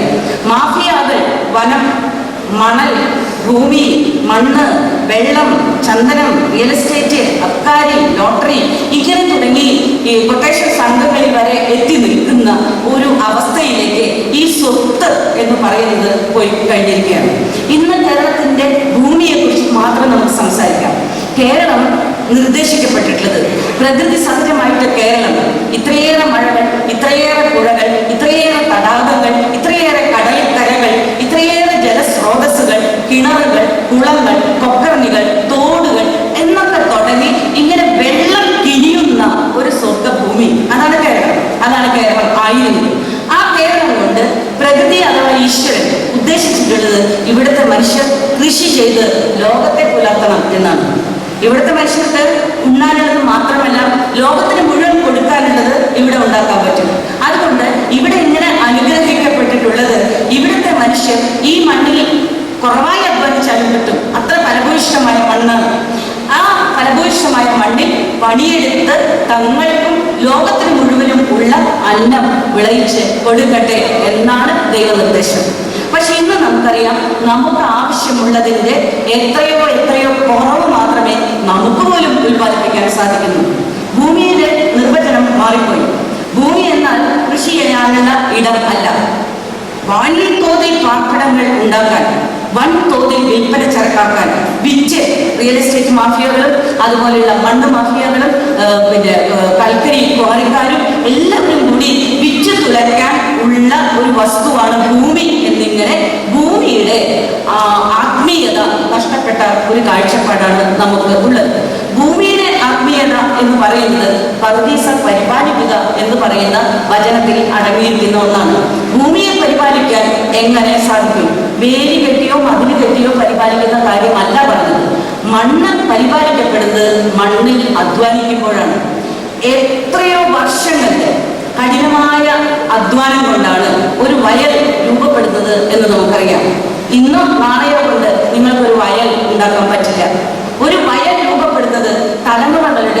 തീരുമാനം കൊണ്ടാണ്. വയൽ ഒരു പാത്രമാണ്. വയൽ തണ്ണീർത്തടം എന്ന് വിശേഷിപ്പിക്കപ്പെടുന്നു. വയൽ ഒരു പാത്രമാക്കുന്നത് മഴ സംഭരിച്ചു വെക്കാൻ വേണ്ടിയിട്ടാണ്. എത്രയോ ഏക്കറുകളോളം വയലുകൾ ഉണ്ടായിരുന്നപ്പോൾ കേരളത്തിൽ വരൾച്ച എന്ന് പറയുന്ന സംഗതി ഉണ്ടായിരുന്നില്ല. കാരണം ഒരുപാട് പാത്രങ്ങൾ മഴവെള്ളം ശേഖരിക്കാൻ വേണ്ടി നമുക്ക് ഉണ്ടായിരുന്നു. ഇന്ന് നമുക്ക് അതൊന്നും തന്നെ ഇല്ല. ഞാൻ വളരെ കൃത്യമായിട്ട് പങ്കെടുത്ത തൃശ്ശൂരിലെ 2 കാർഷിക സമരങ്ങളാണ് സത്യത്തിൽ ഇടതുപക്ഷ ഗവൺമെന്റ് ഭരിക്കുന്ന സമയത്ത് നെൽവയൽ നീർത്തട സംരക്ഷണ നിയമം കൊണ്ടുവരുന്നതിന് കാരണമായത് എന്ന് ഞാൻ വിശ്വസിക്കുന്നു. അത് ശരിയാണ്. കാരണം കേരളത്തിലുടനീളം നെൽവയലുകൾ എങ്ങനെ നികത്തപ്പെടുകയും ഭൂമിയുടെ നിർവചനം മാറിപ്പോവുകയും ഭൂമി എന്നാൽ മാഫിയകൾക്ക് കാശ് കയ്യിലുള്ള ലാൻഡ് മാഫിയയെ കൈകാര്യം ചെയ്യാനുള്ള വിനിമയം ചെയ്യാനുള്ള ഒരു ചരക്കായി മാറുകയും ചെയ്യുന്ന കേരളത്തിലുടനീളം നടന്നുകൊണ്ടിരിക്കുന്ന ഒരു സംഗതിയുടെ പ്രാതിനിധ്യ സ്വഭാവമുള്ള 2 സമരങ്ങളാണ് തൃശ്ശൂരിൽ നടന്നത്. ഒന്ന് മുരിയാട് എന്ന് പറയുന്ന പ്രദേശത്തെ കർഷകർ അവിടെ കൃഷി ചെയ്യാൻ വേണ്ടി നടത്തിയ സമരം. 2 എരയാക്കുടി എന്ന് പറയുന്ന പ്രദേശത്തെ കർഷകർ അവിടുത്തെ പാടങ്ങൾ മുഴുവൻ ഇഷ്ടിക കളങ്ങളാക്കി മാറ്റുന്നതിന് എതിരെ നടത്തിയ സമരം. ഈ 2 സമരങ്ങളും കേരള വ്യാപകമായിട്ട് വലിയ കോളിളക്കങ്ങൾ ഉണ്ടാക്കുകയും ഒരളവ് വരെ വിജയത്തിലേക്ക് എത്തുകയും ചെയ്തു. ഈ വിജയത്തിന്റെയും തുടർന്ന് വന്ന ഒരുപാട് കൃഷിഭൂമിക്ക് വേണ്ടിയിട്ടുള്ള സമരങ്ങളുടെയും പശ്ചാത്തലത്തിലാണ് അത്തരത്തിലുള്ള ഒരു നെൽവയൽ നീർത്തട സംരക്ഷണ നിയമം ഉണ്ടായത്. പക്ഷേ നമുക്ക് നിയമങ്ങൾക്ക് ഒരു പഞ്ഞവും ഇല്ല. നിയമങ്ങളെ മുഴുവൻ കാറ്റിൽ പറത്തിക്കൊണ്ട് ഇപ്പോഴും നമ്മൾ ചെയ്യുന്നത് ഈ മണ്ണ് മുഴുവനും വിറ്റ് കളിക്കുകയും മണ്ണിട്ട് നികത്തുകയും ആണ്. വിളഞ്ഞു കിടക്കുന്ന പാടം അടക്കം മണ്ണിട്ട് നികത്തി വിൽപ്പനയ്ക്ക് വെക്കുക എന്ന് പറയുന്ന ഒരു അവസ്ഥയ്ക്ക് ഒരു ഗവൺമെന്റിനും തടയിടാൻ പറ്റില്ല എന്നോ അഥവാ അവർ തടയിടുന്നില്ല എന്നോ ഉള്ള ഒരു സംഗതിയാണ് നമ്മൾ ഇന്ന് കണ്ടുവരുന്നത്. അതോടൊപ്പം ചേർത്ത് വെക്കേണ്ട ഒന്നാണ് പൊല്യൂഷൻ, മാലിന്യം, കുടിവെള്ളത്തിന്റെ പ്രശ്നം. അങ്ങനെ തുടങ്ങി പ്രകൃതിയിൽ മനുഷ്യരോളം തന്നെ അവകാശമുള്ള, എനിക്ക് വെള്ളം കുടിക്കാൻ അവകാശമുള്ളതുപോലെ ശുദ്ധജലം കുടിക്കാൻ അവകാശമുള്ളതുപോലെ അതേ അവകാശം ഒരു കുരുവിക്കും ഉണ്ട് എന്ന് നമ്മൾ മനസ്സിലാക്കണം. ഞാൻ എൻ്റെ ആദി എന്ന് പറയുന്ന നോവൽ എഴുതിയപ്പോൾ അത് എഴുതാൻ വേണ്ടി ഒരുപാട് പഠനങ്ങൾ നടത്തിയപ്പോൾ വടക്കേ മലബാറിലുള്ള ഒരു കൃഷി രീതിയെ കുറിച്ചിട്ട് പഠിക്കേണ്ടത്. ആ കൃഷി രീതി കൈപ്പാട് നിലങ്ങൾ എന്ന് പറയുന്ന നിലങ്ങളാണ്. ആ നിലങ്ങളിൽ അവിടുത്തെ കർഷകർ പറയുന്നത് കൈപ്പാട് നിലങ്ങൾ ഒരുക്കി കഴിഞ്ഞാൽ ഉപ്പുള്ള വെള്ളമാണ്. ഇവിടുത്തെ കായൽ പ്രദേശങ്ങളിലൊക്കെ ഉണ്ടാകുന്നത് ഉപ്പുള്ള വെള്ളമാണ്. ഉപ്പുള്ള വെള്ളത്തിൽ കൃഷി ചെയ്യാൻ വേണ്ടിയിട്ട് അവിടത്തേതായ രീതിക്ക് കൃഷി ഒരുക്കി കഴിഞ്ഞാൽ ഈ കൂന കുട്ടിയിട്ട് അതിന്റെ മുകളിലാണ് വിത്ത് വിതയ്ക്കുന്നത്. ഈ വിത്ത് മുളപ്പിച്ചിട്ടാണ് വിതയ്ക്കുക. വിത്ത് വിതയ്ക്കാറായി എന്ന് എങ്ങനെയോ അറിഞ്ഞ് ആയിരക്കണക്കായ കുരുവികൾ അവിടെ വരും ഈ നെല്ല് തിന്നാൻ വേണ്ടിയിട്ട്. അപ്പൊ അവിടുത്തെ കർഷകർ ചെയ്യുന്നത് കുരുവികൾക്കുള്ളതും കൂടി കൂട്ടി വിതയ്ക്കും. നെല്ല് വിതയ്ക്കാൻ വെക്കുമ്പോൾ മനുഷ്യർക്ക് മുളച്ച് അതിൽ നിന്ന് കൊയ്തെടുക്കാവുന്നത് മാത്രമല്ല കുരുവിക്ക് തിന്നാനുള്ളത് കൂടി മുളപ്പിക്കും. ഒരു കുരുവി എത്ര മണി തിന്നും? കുരുവിക്ക് നെൽമണി മാത്രം അല്ല, അവിടെ ഇഷ്ടംപോലെ പ്രാണികളും പിന്നെ ജന്തുക്കളും പിന്നെ ഇതിലുള്ള കൊച്ചു ജീവജാലങ്ങളൊക്കെ ഉണ്ടാവും. ഇതൊക്കെ കൂടി സമ്പന്നമായ വരവുണർത്താവുന്ന ഒരു വ്യവസ്ഥയിലേക്കാണ് കുരുവി വരുന്നത്. പക്ഷെ മനുഷ്യർ വളരെ കരുതലോടെ ദൈവത്തെ പോലെ ആയി മാറുകയാണ് കർഷകനവിടെ. ആ കർഷകൻ അവിടെ ചെയ്യുന്നത് കുരുവിക്കുള്ളതും കൂടി മുളപ്പിക്കുന്നു, വിതയ്ക്കുമ്പോൾ കുരുവിക്കുള്ളതും കൂടി കൂട്ടി വിതയ്ക്കുന്നു. നമുക്ക് 50 മണിയാണ് ആവശ്യം എങ്കിൽ 25 കൂടി കൂട്ടി ഞാൻ 75 മണി വിതയ്ക്കുന്നു. ആ 25 എണ്ണം തിന്നാനുള്ള ഭൂമിയുടെ അവകാശികൾ പറന്നെത്തും എന്ന് കർഷകൻ മുൻകൂട്ടി കാണുന്നു. വളരെ രോമാഞ്ചജനകമായ ഒരു അനുഭവമായിരുന്നു എനിക്കത്. ഞാനത് എൻ്റെ നോവലിൽ എഴുതി ചേർക്കുകയും ചെയ്തിട്ടുണ്ട്. ഈ വിധത്തിലുള്ള ഒരു കരുതൽ പ്രകൃതിയിലെ സമസ്ത ജീവജാലങ്ങളോടും ഉണ്ടെങ്കിൽ മാത്രമേ മനുഷ്യർക്ക് നിലനിൽക്കാൻ പറ്റുള്ളൂ. അതാണ് നമ്മൾ മനസ്സിലാക്കേണ്ട ഒരു പാഠം. ഇന്ന് നാം മനസ്സിലാക്കുന്നത് നമുക്ക് ജീവിക്കാൻ പറ്റാത്ത തരത്തിൽ ആഗോള താപനവും കാലാവസ്ഥാ വ്യതിയാനവും വന്ന് കൊടുങ്കാറ്റ്, ദൈവകോപം എന്നൊക്കെ നമ്മൾ ബൈബിളിൽ കണ്ടിട്ടുള്ള സംഗതി തന്നെ. ഒരു പ്രദേശത്തെ ജനങ്ങൾ, ഒരു നഗരത്തിലെ ആയാലും ഒരു ഭൂപ്രദേശത്തെ ആയാലും ജനങ്ങൾ അവർക്കിടയിൽ തിന്മ പെരുകുമ്പോൾ നശിപ്പിക്കാൻ എത്തുന്നത് പ്രകൃതി ദുരന്തങ്ങളാണ്. ദൈവം അയക്കുന്നത് പ്രകൃതി ദുരന്തങ്ങളെയാണ്. നിങ്ങൾക്ക് എന്തിനേയും വേണമെങ്കിൽ നിങ്ങൾക്ക് മറികടക്കാം, പക്ഷെ പ്രകൃതി ദുരന്തങ്ങളെ നമ്മൾ മറികടക്കാൻ പറ്റില്ല. ഒരു ഭൂമികുലുക്കം വരുമ്പോൾ, ഒരു പ്രളയം വരുമ്പോൾ, ഒരു സുനാമി വരുമ്പോൾ ഒക്കെ മനുഷ്യൻ നിസ്സഹായനായി പോകുന്നു. ഇന്ന് നമുക്കറിയാം, ഈ രീതിയിൽ പറയുകയാണെങ്കിൽ ഇഷ്ടംപോലെ കാര്യങ്ങൾ നമുക്ക് അതിനോട് പറയാനുണ്ട്. ഞാൻ പറയുന്ന ഒരു കാര്യം ഇത്ര മാത്രമാണ്: മണ്ണ് സംരക്ഷിക്കപ്പെടണം, വനം സംരക്ഷിക്കപ്പെടണം, കൃഷി ചെയ്ത് മണ്ണിനെ പരിപാലിക്കണം, മനുഷ്യർക്ക് മാത്രമല്ല ഭൂമിയിന്മേലും ഭൂമിയിലെ ഉൽപ്പന്നങ്ങളിന്മേലും ഭൂമിയിലെ നടുതലകളിന്മേലും അവകാശം. അത് അവകാശപ്പെട്ടവരെ ദൈവം സൃഷ്ടിച്ചിട്ടുള്ള മറ്റ് ജീവജാലങ്ങൾ എല്ലാം ആണ്. അവർക്ക് അവകാശപ്പെട്ട വെള്ളം തിരിച്ചു കളയാനും നദീ സംയോജനം പോലുള്ള പരിപാടികളൊക്കെ ആലോചിക്കുന്നുണ്ടല്ലോ. അവർക്ക് അവകാശപ്പെട്ട വെള്ളം അവയുടെ സ്ഥലത്തു നിന്ന് മാറ്റാനും ഒക്കെ നമുക്ക് എന്താ അധികാരം? ദൈവം തന്ന നദിയെ വഴിതിരിച്ചുവിടാൻ നമുക്ക് എന്താ അധികാരം? പ്രകൃതിയുടെ രീതി പ്രകൃതി നിശ്ചയിച്ചിട്ടുണ്ട്. അതിലെയാണോ നദി ഒഴുകേണ്ടത്? അതിന് പ്രകൃതിക്ക് ഒരു കാരണം ഉണ്ടാവും. ആ കാരണം അറിയാതെ നമ്മൾ ബലമായി പണ്ട് പുരാണത്തിലെ ബലരാമൻ തന്നെ കലപ്പ കൊണ്ട് നദിയെ വലിച്ചു കൊണ്ടുവന്നു പറഞ്ഞിട്ടുണ്ട്. മനുഷ്യ പ്രയത്നത്തെ വേണമെങ്കിൽ നമുക്ക് അങ്ങനെ ഉദാത്തവൽക്കരിക്കാം, ഒരളവ് വരെ മാത്രം. അളവ് കഴിഞ്ഞാൽ അങ്ങും വിഷമായി മാറുന്ന ഒരവസ്ഥയാണ് ഉള്ളത്. പ്രകൃതിയിൽ ഇത്രയധികം സമ്മർദ്ദങ്ങളും ഇത്രയധികം ക്രൂരതകളും നടക്കുമ്പോൾ നമ്മൾ എന്ത് ചെയ്തു എന്നൊരു ചോദ്യം ആസന്നമായിരിക്കുന്ന ഒരു കാലഘട്ടത്തിലാണ് നമ്മൾ ജീവിക്കുന്നത്. കാരണം വിപത്തുകൾ വാ പൊളിച്ചിരിക്കുകയാണ്. ജപ്പാനിലെ ഫുകുഷിമ ദുരന്തം അറിഞ്ഞിട്ടും എല്ലാ ലോകരാഷ്ട്രങ്ങളും ആണവ നിലയങ്ങൾ നശിപ്പിക്കാൻ വഴി കാണാതെ വിഷമിക്കുമ്പോഴും ആണവ നിലയങ്ങൾ ഞങ്ങൾക്ക് വേണ്ടാന്ന് വെക്കാൻ പറ്റില്ല. കാരണം ഇത് നശിപ്പിക്കണം. ആണവ മാലിന്യങ്ങളായാലും ഈ സാധനം എന്ത് ചെയ്യും എന്നറിയാതെ വിഷമിച്ചു കൊണ്ടിരിക്കുന്ന ലോകരാഷ്ട്രങ്ങൾ, ജപ്പാനായാലും ജർമ്മനി ആയാലും ആണവ നിലയങ്ങൾ ഉണ്ടാക്കിയിട്ടുള്ളിടത്തെല്ലാം തന്നെ ഇത് നശിപ്പിക്കാൻ വഴി കാണാതെ വിഷമിക്കുമ്പോൾ, എല്ലാവരും തന്നെ അത് അടച്ചുകൂട്ടുമ്പോൾ, ഇന്ത്യ മഹാരാജ്യം മാത്രം പൊട്ടൻ കളി കളിച്ചുകൊണ്ട് കൂടംകുളത്തെ ആണവ നിലയം സജീവമാക്കി ഞങ്ങൾ പ്രവർത്തിപ്പിക്കും എന്ന് പറഞ്ഞുകൊണ്ടിരിക്കുകയാണ്. അവിടെ കണ്ണീരിൽ നിൽക്കുന്ന സമരം ചെയ്യുന്ന നിത്യസമരത്തിൽ ഏർപ്പെട്ടിട്ടുള്ള തളരാത്ത മനുഷ്യരുടെ ജീവിതത്തിന് വേണ്ടിയുള്ള നിലവിളികളെ അവഗണിച്ചുകൊണ്ട് ഇന്നലെ നമ്മൾ കണ്ടു അതിലെ മാലിന്യം കൃത്രിമമായി ചോർത്തുന്നതിൻ്റെ ഒരു പടം അടക്കം. അപ്പൊ ഇതൊക്കെ ബധിര കർണങ്ങളിലേക്കാണ് ഇതെത്തുന്നത്. വലിയ സമ്മർദ്ദങ്ങൾ നാനാതരത്തിൽ ആവശ്യമാണ് ഭൂമിയെ സംരക്ഷിച്ചു നിർത്താൻ എന്ന് നമ്മൾ മനസ്സിലാക്കേണ്ടതുണ്ട്. മറ്റൊന്ന്, കേരളത്തിൽ കൊണ്ടുവരാൻ പോകുന്ന വലിയ 2-3 വികസനങ്ങളെ കുറിച്ചെങ്കിലും ഞാൻ സൂചിപ്പിക്കാം. ആറന്മുള വിമാനത്താവളം കേരളത്തിന് നിലനിൽക്കാൻ അടിയന്തരമായിട്ട് ആവശ്യമുള്ള സാധനമാണ്. അതിലേക്ക് കേരളത്തിലെ കാര്യം കൂട്ടിപ്പോകും. ആറന്മുളയിൽ ഒരു വിമാനത്താവളം വന്നില്ലെങ്കിൽ കേരളീയരുടെ കാര്യം പോക്കാണ്. ഇതാണ് ഒരു വികസന സങ്കല്പം. ആറന്മുളയിലെ ഏക്കർക്കണക്കായ കൃഷിനിലങ്ങൾ മുഴുവനും മണ്ണിട്ട് നികത്തി തണ്ണീർത്തടങ്ങൾ നികത്തി എടുത്ത് അവിടെ ഒരു വിമാനത്താവളം കൊണ്ടുവരും. ആർക്ക് വേണ്ടിയാണ്? വിമാനത്തിൽ സഞ്ചരിക്കാൻ കഴിവുള്ള മനുഷ്യർക്ക് വേണ്ടി എന്ന് നമുക്ക് പറയാം. ഈ വിമാനത്തിൽ താമസിക്കാൻ വരാനോ പോവാനോ കഴിവുള്ള മനുഷ്യർ, കഴിവില്ലാത്ത പാവങ്ങളും ഉണ്ടാവും. ഇവർക്ക് കൊച്ചിയിൽ ഇറങ്ങിയിട്ട് കാർ പിടിച്ചിട്ട് വരാനുള്ള കാശിന് നമ്മൾ കൊടുക്കാൻ പറയാം. ഇവിടെ അവിടെയാണ് നമ്മുടെ വിമാനത്താവളത്തിന്റെ പ്രശ്നത്തിൽ പരിഹാരം കണ്ടെത്തുന്നത്.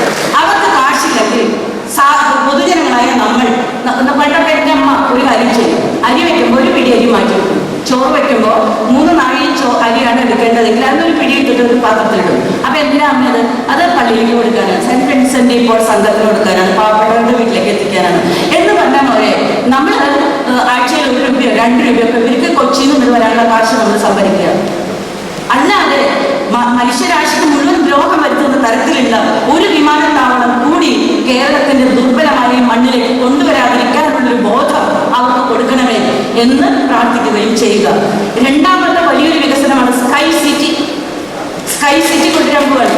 ഒരു വലിയ കായൽ പ്രദേശത്തിന്റെ മുകളിൽ ഒരു സാധനം പണിതുണ്ടാക്കാൻ പോകുന്നത്, ഒരു നഗരം. നമുക്ക് നഗരങ്ങളുടെ കുറവാണല്ലോ.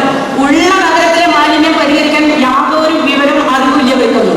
ഉള്ള നഗരത്തിലെ മാലിന്യം എന്ത് ചെയ്യണം എന്നറിയാതെ കണ്ണു മുറിച്ച് ജനവഞ്ചന നടത്തിക്കൊണ്ടിരിക്കുന്ന അഴിമതി വീരന്മാർക്ക് ഇനി ആകാശത്തൊരു നഗരം ഉണ്ടാക്കിയിട്ട് കായലിൽ നിന്ന് അത് വാരിയെടുത്ത് ഞങ്ങൾ മാലിന്യം മാറ്റിക്കോളാം എന്ന് പറയുന്ന ഒരു വലിയ വികസനം ഇവിടെ വരാൻ പോകുന്നുണ്ട്.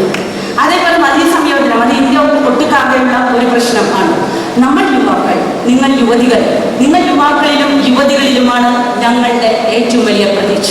ഞങ്ങളൊക്കെ ഇവിടെ ഇരിക്കുന്ന പിതാക്കന്മാരായാലും എന്നെ മാതിരിയുള്ളവരായാലും ഇവിടെ ഇരിക്കുന്ന ബഹുമാനപ്പെട്ട അച്ഛന്മാരും പലരായാലും ഒക്കെ തന്നെ ഈ വല്ലപ്പയുടെ കവിതയുടെ ചോര കുടിക്കും ചെറു കയ്യുകളെ വേറുക വന്നീ പന്തങ്ങൾ ഏറിയ തലമുറ ഏന്തിയ പാടിൻ വാഴി മംഗള കന്തങ്ങൾ എന്നാണ് പറഞ്ഞത് കവി.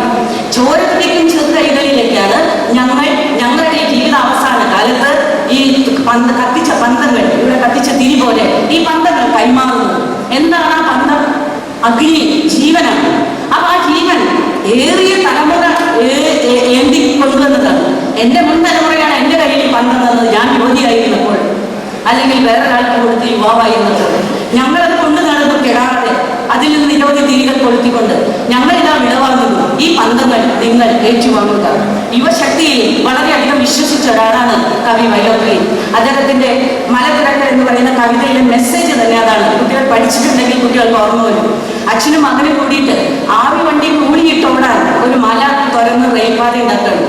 അപ്പൊ അച്ഛൻ പറഞ്ഞു, അതൊന്നും നടക്കാൻ കൊള്ളില്ല, എങ്ങനെയാണ് മല തുറക്ക് എന്താ? അപ്പൊ മകൻ പറഞ്ഞ നടക്കും. നമ്മൾ വിചാരിച്ചതാണ്. ഒരു ഭാഗത്ത് അച്ഛൻ്റെ ആൾക്കാരും ഒരു ഭാഗത്ത് മകന്റെ ആൾക്കാരും മല തുരന്ന് തുടങ്ങി.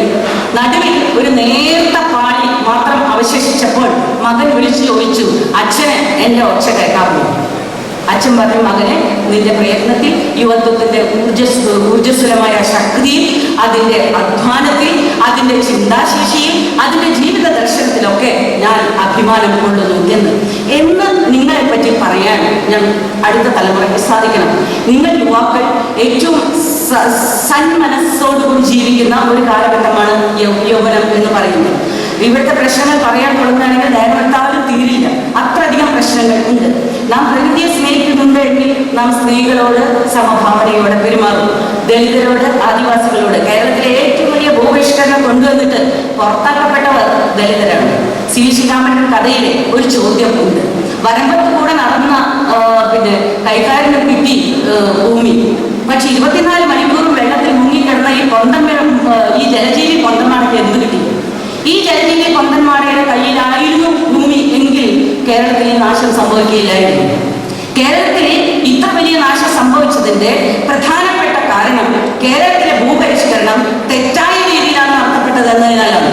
ഒരു ഇഞ്ച് ഭൂമിയില്ലാത്ത, ഒരു തുണ്ട് ഭൂമിയില്ലാത്ത, അധ്വാനിക്കാൻ തയ്യാറുള്ള മനുഷ്യർക്ക് ഭൂമി കൊടുക്കാതിരിക്കുകയും അങ്ങനെ ഭൂമിയിൽ നിന്ന് അവർ പറിച്ചു മാറ്റപ്പെടുകയും ചെയ്തപ്പോൾ ഭൂമിയുടെ സംരക്ഷണത്തിൽ നിന്നാണ് ആദിവാസികളും ദളിതരും പറിച്ചു മാറ്റപ്പെട്ടത്. കേരളം ഇതുവരെ അഭിസംബോധന ചെയ്തിട്ടില്ലാത്ത ജാതി മേധാവിത്വത്തിന്റെ പ്രശ്നത്തെ ചോദ്യം ചെയ്താലാണ് ഇതിന്റെ അടിവേരുകളിലേക്ക് നമുക്ക് എത്താൻ കഴിയുക.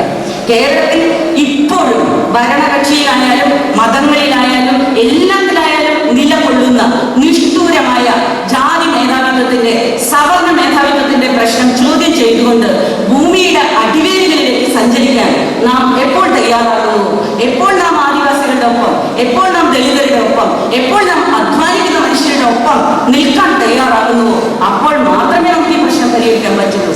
അതിനാൽ എൻ്റെ കുട്ടികൾ പരിസ്ഥിതിയെക്കുറിച്ച് സംസാരിക്കുമ്പോൾ, പ്രകൃതി സ്നേഹത്തെക്കുറിച്ച് സംസാരിക്കുമ്പോൾ നിങ്ങൾക്ക് തരാനുള്ള എൻ്റെ സന്ദേശത്തിൽ ദളിതരെയും ആദിവാസികളെയും സ്ത്രീകളെയും ഭൂരഹിത കർഷകരെയും ഉൾപ്പെടുത്തുക. അവരെ കൂടി ചേർത്തുകൊണ്ടുള്ള ഒരു പ്രശ്ന പരിഹാരത്തിന് നിങ്ങൾ ശ്രമിക്കാവുന്നു. അങ്ങനെ ശ്രമിച്ചാലേ നമുക്ക് ഈ സന്ദേശം പൂർത്തീകരിക്കാനുള്ള പ്രവർത്തനത്തിൽ ഏർപ്പെടാൻ സാധിക്കുകയുള്ളൂ. കൊച്ചു കൊച്ചു കാര്യങ്ങൾ ചെയ്യുക, വലിയ വലിയ ലക്ഷ്യങ്ങൾ വയ്ക്കുക. നിങ്ങൾക്ക് എൻ്റെ നന്ദി, നമസ്കാരം.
അടുത്തതായി ഓർത്തഡോക്സ് ക്രൈസ്തവ യുവജന പ്രസ്ഥാനത്തിന്റെ ചിന്താവിഷയത്തിന്റെ ചിന്തകൾ ക്രോഡീകരിച്ചുകൊണ്ടുള്ള മാർത്തോമാ പൈതൃകവും സാമൂഹ്യ പ്രതിബദ്ധതയുടെ ഗ്രന്ഥത്തിന്റെ പ്രകാശന കർമ്മം ഇപ്പോൾ പ്രസ്ഥാന പ്രസിഡന്റ് അഭിമനായ യോഹന്നാൻ മാർ പോളിക്കർപോസിന് പാവലിക്കൽ വന്ദനാസനാധിപൻ അഭിമനായ പൗലോസ് മാർ തോമസിന് നൽകിക്കൊണ്ട് പ്രകാശന കർമ്മം നിർവഹിക്കും. പൊക്കമത്സരം വേണ്ടി അത് ഏറ്റുനോക്കിക്കൊണ്ട് നമ്മുടെ ആശംസാ പ്രസംഗം നിർവഹിക്കുകയും ചെയ്യും.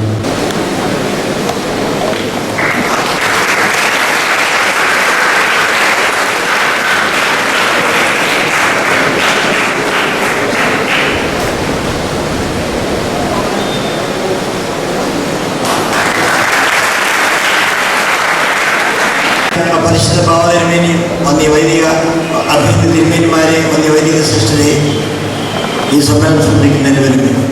സമയം വളരെ ദീർഘമായി പോയിട്ടുള്ളതുകൊണ്ട് നിങ്ങളെ ഞാൻ സംരക്ഷിക്കും എന്നുള്ളതുകൊണ്ടും ഞാൻ എല്ലാ ആശംസകളും ഈ സമയത്ത് ഒറ്റ വാക്കിൽ പറഞ്ഞ് നമ്മൾ മാർത്തോമാ ശ്ലീഹയുടെ വൈദികം കാത്തുസൂക്ഷിക്കണമെന്ന് മാത്രം ഓർമ്മിപ്പിച്ചുകൊണ്ട് ദുവാക്കൾ ആശംസാ പ്രസംഗത്തിനായി നമ്മുടെ ഈ സ്കൂളിന്റെ എല്ലാവരുമായിരിക്കുന്ന ശ്രീ PM ജോസാറിനെ വളരെ സ്നേഹപൂർവ്വം ക്ഷണിക്കുന്നു. സമ്മേളനത്തിൽ പരിശുദ്ധ ബസേലിയോസ് മാർത്തോമാ പൗലോസ് തിരുമേനി കാതോലിക്ക ബാവ, അഭിവന്യ യോഹന്നാൻ മാർ മെത്രാപ്പോലീത്ത പോളിക്കാപ്പറ, അഭിവന്യ തോമസ് മാർ ദാനിയേൽ മെത്രാപ്പോലീത്ത, അഭിവന്യ പൗലോസ് മാർ പക്കോമിയസ് മെത്രാപ്പോലീത്ത, നമ്മുടെ സഭാ secretary mister George Joseph and Shri Chitten Gopakumar, മറ്റ് വേദിയിലുള്ള വിശിഷ്ടാതിഥികളെ, ബഹുമാന്യരായ അച്ഛന്മാരെ, യുവജന പ്രസ്ഥാന പ്രതിനിധികളെ, അഭ്യുദയകാംക്ഷരെ, ഇന്ന് ഈ മഹാസമ്മേളനം എൻ്റെ ഈ ചെറിയ പ്രസ്ഥാനത്തിൽ വെച്ച് നടത്താൻ പറ്റിയ ആ ഭാഗ്യത്തിന് വേണ്ടി ഞാൻ ദൈവത്തോട് നന്ദി പറയുകയാണ്. അതിനൊരു വേദിയൊരുക്കാൻ എനിക്ക് ദൈവം കഴിവ് തന്നതിലും ഈ ചെറിയ പ്രസ്ഥാനം അതിന് മതിയായതായെന്ന് ബോധ്യമാക്കപ്പെടുകയും ചെയ്തത് ഞാൻ എൻ്റെ മഹാഭാഗ്യമായിട്ട് കരുതുന്നു. അഭിമന്യ അത്താനൂസ് തിരുമേനി എന്നോട് ഈ കാര്യം പറഞ്ഞപ്പോൾ ഞാൻ സസന്തോഷം സ്വീകരിക്കുകയും അതിന് എല്ലാവിധ പിന്തുണയും അർപ്പിക്കുകയും ചെയ്തു. ഈ വൈദിക വേളയിൽ അധികം സംസാരിക്കാൻ ഞാൻ ഉദ്ദേശിക്കുന്നില്ല. ഈ മഹാസമ്മേളനം ചെങ്ങന്നൂർ ഭദ്രാസനത്തിന് അഭിമന്യ അത്താനൂസ് തിരുമേനി നടത്താമെന്ന് ഏറ്റെടുത്ത ആ ചലഞ്ചിനെ ഞാൻ ഇപ്പോഴും വളരെ അഭിമാനകരമായിട്ടാണ് കാണുന്നത്. അദ്ദേഹത്തിൻ്റെ ആ ധീരതയെ, തിരുമേനിയ കാണിച്ച ധീരതയ്ക്ക് വളരെ നന്ദി അർപ്പിക്കുകയാണ്. അദ്ദേഹത്തിൻ്റെ ധൈര്യം, തിരുമേനിയുടെ ധൈര്യം ഇന്ന് ഈ മഹാപ്രസ്ഥാനം ഇന്ന് ഇവിടെ വെച്ച് ഇതിൻ്റെ സമ്മേളനം നടത്താൻ കഴിഞ്ഞു എന്നുള്ളതും മഹാഭാഗ്യമായിട്ട് കരുതുന്നു. പിന്നെ ഒരു വാക്ക് പറയാനുണ്ട്. നമ്മുടെ ഓർത്തഡോക്സ് സഭയുടെ നിലനിൽപ്പ് ഇന്ന് ഈ യുവജന പ്രസ്ഥാനത്തിൻ്റെ കൈകളിലാണ്. വരും കാലങ്ങളിൽ അതിൻ്റെ നിലനിൽപ്പ് അടിക്കടി ഉയർച്ചയിലേക്ക് കൊണ്ടുവരാനും അഭിവൃദ്ധിയിലേക്ക് കൊണ്ടുവരാനും നമ്മളിൽ ഓരോരുത്തരും, നിങ്ങളിൽ ഓരോരുത്തരും അതിനെ മുൻകൈയെടുത്ത് പ്രവർത്തിക്കും എന്നുള്ള പൂർണ്ണ വിശ്വാസം എനിക്കുണ്ട്. നമ്മുടെ സഭയുടെ അഭിമാനം കാത്തു സൂക്ഷിക്കുകയും അതിൻ്റെ അന്തസ്സും അഭിമാനവും എന്ന് നിലനിർത്താനും നമുക്ക് ഓരോരുത്തർക്കും ഉത്തരവാദിത്തമുണ്ട്. അത് നിലനിർത്തുവാൻ നമ്മൾ ഓരോരുത്തരും പരിശ്രമിക്കണം. അതിന് ഓരോരുത്തരും അങ്ങേയറ്റം അതിനുവേണ്ടി പ്രവർത്തിക്കുകയും ചെയ്യണമെന്ന് അഭ്യർത്ഥിക്കുകയും ചെയ്യുന്നു. ഈ സമ്മേളനത്തിന് എല്ലാവിധ ഭാവങ്ങളും നേർന്നുകൊണ്ട് ഞാൻ എൻ്റെ വാക്കുകളിൽ വിളിക്കുന്നു. നന്ദി, നമസ്കാരം. പ്രസ്ഥാനത്തിന്റെ വൈസ് പ്രസിഡന്റായി സേവനമനുഷ്ഠിക്കുന്ന ചന്ദ്രൻ അച്ഛനെ ആശംസ പ്രസംഗം. ദൈവനാമം മഹത്വപ്പെടുമാറാണ്. പരിശുദ്ധ സഭയുടെ പരമാധ്യക്ഷനും ഈ സമ്മേളനത്തിൻ്റെ ഉദ്ഘാടകനുമായ പരിശുദ്ധ ബസേലിയോസ് മാർത്തോമാ പൗലോസ് കാതോലിക്ക ബാവ തിരുമനസ്, ഈ സമ്മേളനത്തിൻ്റെ അധ്യക്ഷൻ അഭിവന്യ യോഹന്നാൻ മാർ പോളിക്കർപോസ് തിരുമേനി, അഭിവന്യ തോമസ് മാർ അത്താനൂസ് തിരുമേനി, അഭിവന്യ പൗലോസ് മാർ പക്കോമിയസ് തിരുവേലി, സഭയുടെ association secretary doctor George Joseph, ഈ ദിവസത്തിൻ്റെ മുഖ്യ അതിഥി പ്രൊഫസർ സാറ ജോസഫ്, പ്രസ്ഥാനത്തിൻ്റെ കേന്ദ്ര ഭാരവാഹികൾ, ബഹുമാനപ്പെട്ട മാത്യു വർഗീസ് അച്ഛൻ, സ്നേഹം നിറഞ്ഞ യുവതി യുവാക്കളെ, അതുപോലെ ബഹുമാന്യരായ വൈദികരെ, ബഹുമാന്യരായ സിസ്റ്റേഴ്സ്, 76ാമത് വാർഷിക സമ്മേളനത്തിൻ്റെ ഉദ്ഘാടന സമ്മേളനം പൂർത്തീകരിക്കുന്ന ഈ സന്ദർഭത്തിൽ ഒരു ചെറിയ സന്ദേശം കൈമാറുവാൻ ആഗ്രഹിക്കുകയാണ്. മാർത്തോമ പൈതൃക പഠനവും സാമൂഹ്യ പ്രതിബദ്ധതയും എന്നുള്ള ആ ചിന്തയിൽ നമുക്ക് സമൂഹത്തോട് പ്രതിബദ്ധതയുള്ള ഒരു ജീവിതം യുവതി യുവാക്കൾക്ക് ഉണ്ടാവണം. രണ്ടാമത് സാമൂഹ്യ പ്രതിബദ്ധതയുള്ള ഒരു ദർശനം നമ്മുടെ ജീവിതത്തിന് ഉണ്ടാകേണ്ടതായിട്ടുണ്ട്. പലപ്പോഴും സമൂഹത്തിൽ, സഭയാകുന്ന സമൂഹത്തിലും അതുപോലെ ലൗകിക സമൂഹത്തിലും ഉണ്ടാകുന്ന മൂല്യ ശോഷണങ്ങൾക്ക് പരോക്ഷമായെങ്കിലും ഉത്തരവാദികൾ നാം തന്നെയാണ്. അതുകൊണ്ട് അതിനെ മാറ്റുവാൻ കഴിയുന്ന ഒരു വിശുദ്ധിയുടെ അനുഭവമുള്ള ജീവിതം, ദൈവിക സംസർഗമുള്ള ഒരു ജീവിതത്തിലൂടെ സമൂഹത്തിൻ്റെ കുറവുകൾ നികത്തുവാൻ ഒരു ജീവിതം നമുക്ക് ഉണ്ടാവേണ്ടതായിട്ടുണ്ട്. രണ്ടാമത്, സ്വാർത്ഥതയുടെ അതിർത്തികൾക്ക് അപ്പുറത്തേക്ക് നോക്കുവാൻ കഴിയുന്ന ചില സ്വപ്നങ്ങൾ കാണുവാൻ. പലപ്പോഴും സഭ പലതരത്തിലുള്ള പ്രശ്നങ്ങളിലൂടെ കടന്നു പോകുമ്പോൾ, സമൂഹം അപജയത്തിലൂടെ കടന്നു പോകുമ്പോൾ, സ്വാർത്ഥ ചിന്തകൾക്ക് അപ്പുറത്തേക്ക് ഈ സമൂഹത്തെ മുഴുവനായി കണ്ടുകൊണ്ട് ചില ദർശനങ്ങൾ രൂപപ്പെടുത്തുവാൻ ഈ കൂട്ടായ്മയിലൂടെ ഇടയായിട്ട് തീരണം. ഈ സമ്മേളനത്തിന് എല്ലാ ആശംസകളും സമർപ്പിച്ചുകൊണ്ട് എൻ്റെ വാക്കുകൾ നിർത്തുന്നു. നന്ദി, നമസ്കാരം. ഈ സമ്മേളനത്തിന്റെ അവസാനത്തെ ആശംസാ പ്രസംഗത്തിലേക്ക് പ്രവേശിക്കുന്നു. പരിശുദ്ധ സഭയുടെ ഡിയോസിസമിന്റെ കേന്ദ്ര ജനറൽ സെക്രട്ടറിയായി പ്രവർത്തിക്കുന്ന ആദരണീയനായ വർഗീസിനെ സ്നേഹപൂർവ്വം ആശംസാ പ്രസംഗത്തിനായി സ്വാഗതം ചെയ്യുന്നു. നാമത്തിന് മഹത്വം ഉണ്ടായിരിക്കട്ടെ. പരിശുദ്ധ ഭാവാതിരുവേദി, അഭ്യുന്നതരായ പിതാക്കന്മാരെ, വന്ധ്യരായ പൗരപിസ്കോപ്പ അച്ഛന്മാർ, ബഹുമാനപ്പെട്ട യുവജന പ്രസ്ഥാനത്തിൻ്റെ പ്രവർത്തകരെ, 76ാം അന്തർദേശീയ സമ്മേളനത്തിന് മലങ്കര സഭയുടെ യുവജന പ്രസ്ഥാനത്തിൻ്റെ എല്ലാ പ്രവർത്തനങ്ങൾക്കും, മലങ്കര സഭയുടെ വിദ്യാർത്ഥി പ്രസ്ഥാനത്തിൻ്റെ എല്ലാ ഭാവുകങ്ങളും ആദരപൂർവ്വം നേരുകയാണ്. യഥാർത്ഥത്തിൽ മലങ്കര സഭയിലെ 30 ഭദ്രാസനങ്ങളും അന്തർദേശീയ തലത്തിലുള്ള പ്രവർത്തനങ്ങളിലും യുവതി യുവാക്കളുടെ പങ്കും അതുപോലെ തന്നെ അവരുടെ പ്രവർത്തനക്ഷമതയും എന്താണെന്ന് വിലയിരുത്തുവാൻ ഇതുപോലെയുള്ള സമ്മേളനങ്ങൾക്ക് സാധിക്കണം.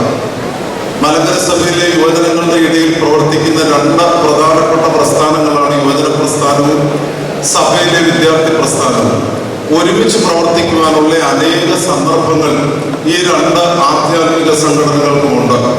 അഭിവന്യ പക്കോമിയസ് തിരുമേനി വിദ്യാർത്ഥി പ്രസ്ഥാനത്തിന്റെ സീനിയർ വൈസ് പ്രസിഡന്റാണ്.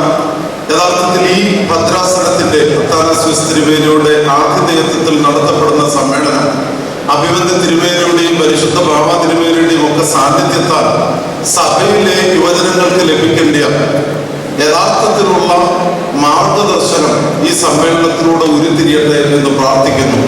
മാർത്തോമ പൈതൃകം അവകാശപ്പെടുന്ന അനേക ക്രൈസ്തവ പാരമ്പര്യങ്ങൾ ഇന്ന് കേരളത്തിലുണ്ട്. എന്നാൽ പൗരസ്ത്യ സുറിയാനി സഭയാണ് മാർത്തോമ പൈതൃകം പങ്കുവെക്കുന്ന മലങ്കര സഭയോടൊപ്പമുള്ള ആഗോള ക്രൈസ്തവ ക്രമീകരണം. എന്നാൽ ഇന്ന് പൗരസ്ത്യ സുറിയാനി സഭ നാമാവശേഷമായി പോയിരിക്കുന്ന ഒരു സാഹചര്യമാണ്.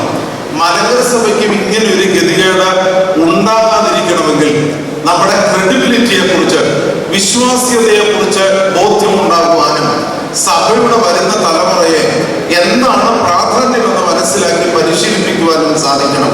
യുവജന പ്രസ്ഥാനത്തിന്റെ ഈ അന്തർദേശീയ സമ്മേളനത്തിന് ഒരിക്കൽ കൂടി എല്ലാ ഭാവുകങ്ങളും നേരുന്നു. വാക്കുകൾ ഈ സമ്മേളനത്തിന് തിരിശീല എഴുതുകയാണ്. ഈ സമ്മേളനത്തിൽ പങ്കെടുക്കാതിരുന്ന ചിറ്റയം ഗോപകുമാർ MLA-യുടെ ആശംസ സന്ദേശമുണ്ട്. ഇപ്പോൾ വായിക്കും. പന്തളം MLA ശ്രീ ചിറ്റയം ഗോപാല എനിക്ക് അയച്ച ഒരു സന്ദേശം നമ്മൾ വായിക്കട്ടെ. അഭിവന്യ തോമസ് മാർ പ്രധാന മെത്രാപ്പൊലീത്ത അടൂർ 23/5/2012. ഓർത്തഡോക്സ് ക്രൈസ്തവ യുവജന പ്രസ്ഥാനത്തിൻ്റെ 76ാം അന്തർദേശീയ സമ്മേളനം പന്തളത്ത് നടക്കുന്നെന്നറിയുന്നതിൽ ഞാൻ സന്തോഷിക്കുന്നു. ചെങ്ങന്നൂർ ഭദ്രാസനം എൻ്റെ നിയോജകമണ്ഡലത്തിൽ വെച്ച് ആദ്യമായെന്ന് കരുതുന്ന ഈ മഹാസമ്മേളനം ഒരു വലിയ വിജയമായി തീരട്ടെ എന്ന് ഹൃദയപൂർവ്വം ആഗ്രഹിക്കുന്നു. സമ്മേളനത്തിലേക്ക് ആശംസ അർപ്പിക്കുന്നതിനായി സുമനസ്സുകൾ എനിക്ക് നൽകിയ ഈ അവസരം തികച്ചും ബഹുമതിയായി ഞാൻ പരിഗണിക്കുന്നു. അവിചാരിതവും ഒഴിവാക്കുവാൻ കഴിയാത്തതുമായ ചില കാരണങ്ങളാൽ എനിക്ക് സമ്മേളനത്തിൽ എത്തിച്ചേരുവാൻ കഴിയില്ലെന്ന് വ്യസനത്തോടെ അറിയിക്കട്ടെ. ആയത് സദയം ബോധ്യപ്പെടണമെന്ന് അപേക്ഷിക്കുന്നു.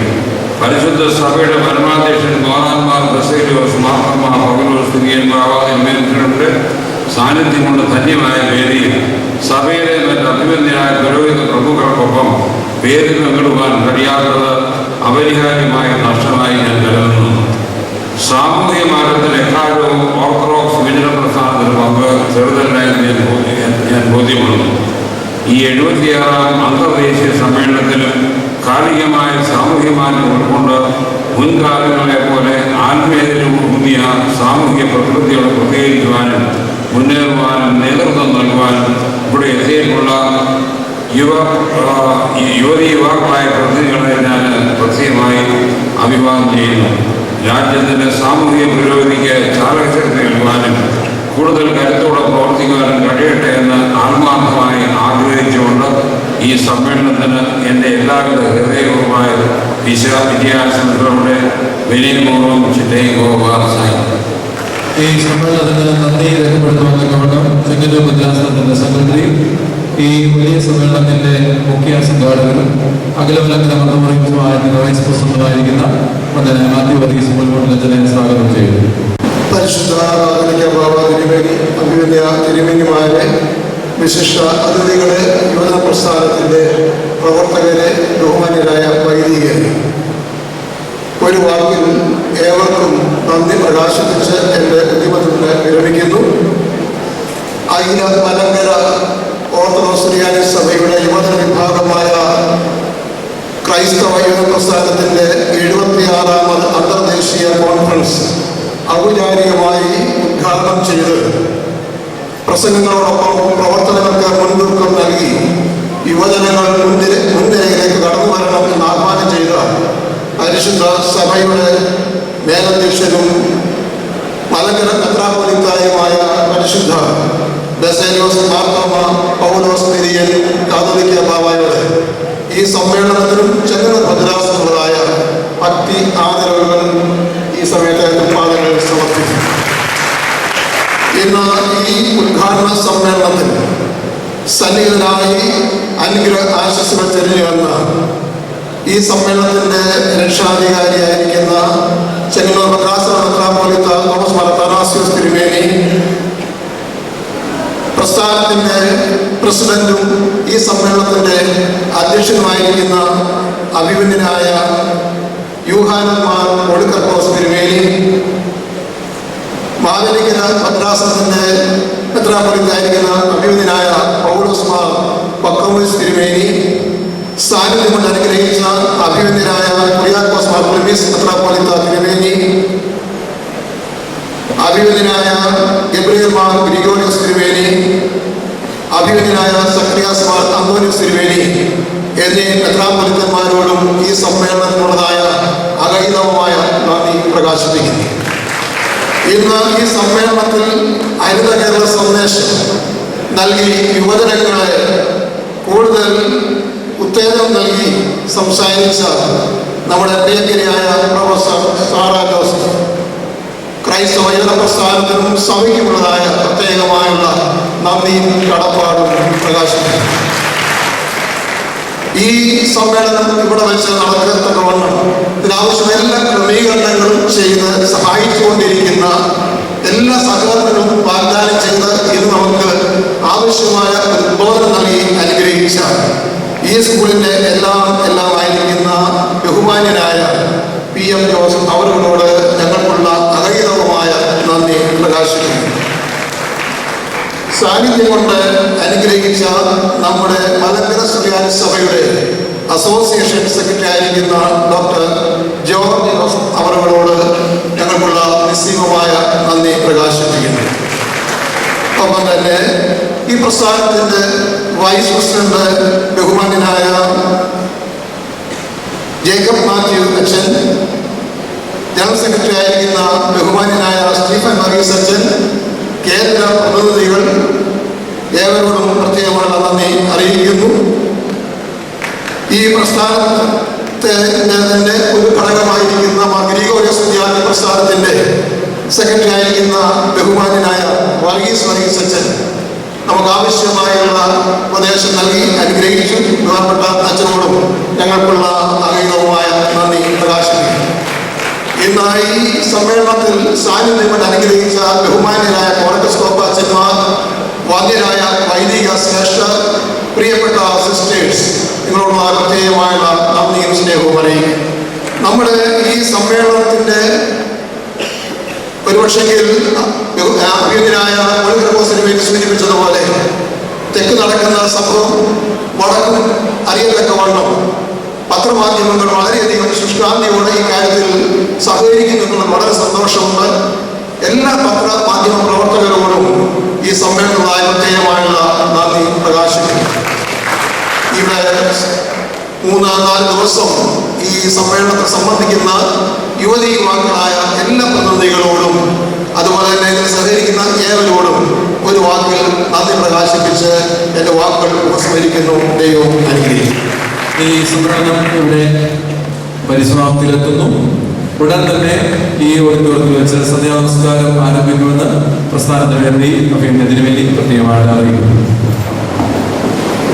ദൈവത്തിന്റെ സ്നേഹം, ഏകജാതമായ പുത്രന്റെ കൃപയും പരിശുദ്ധമായ സംബന്ധവും ആവാസവും നാം എല്ലാവരോടുകൂടെയും പ്രത്യേക ഈ പ്രസ്ഥാനത്തിനുള്ള പ്രവർത്തനം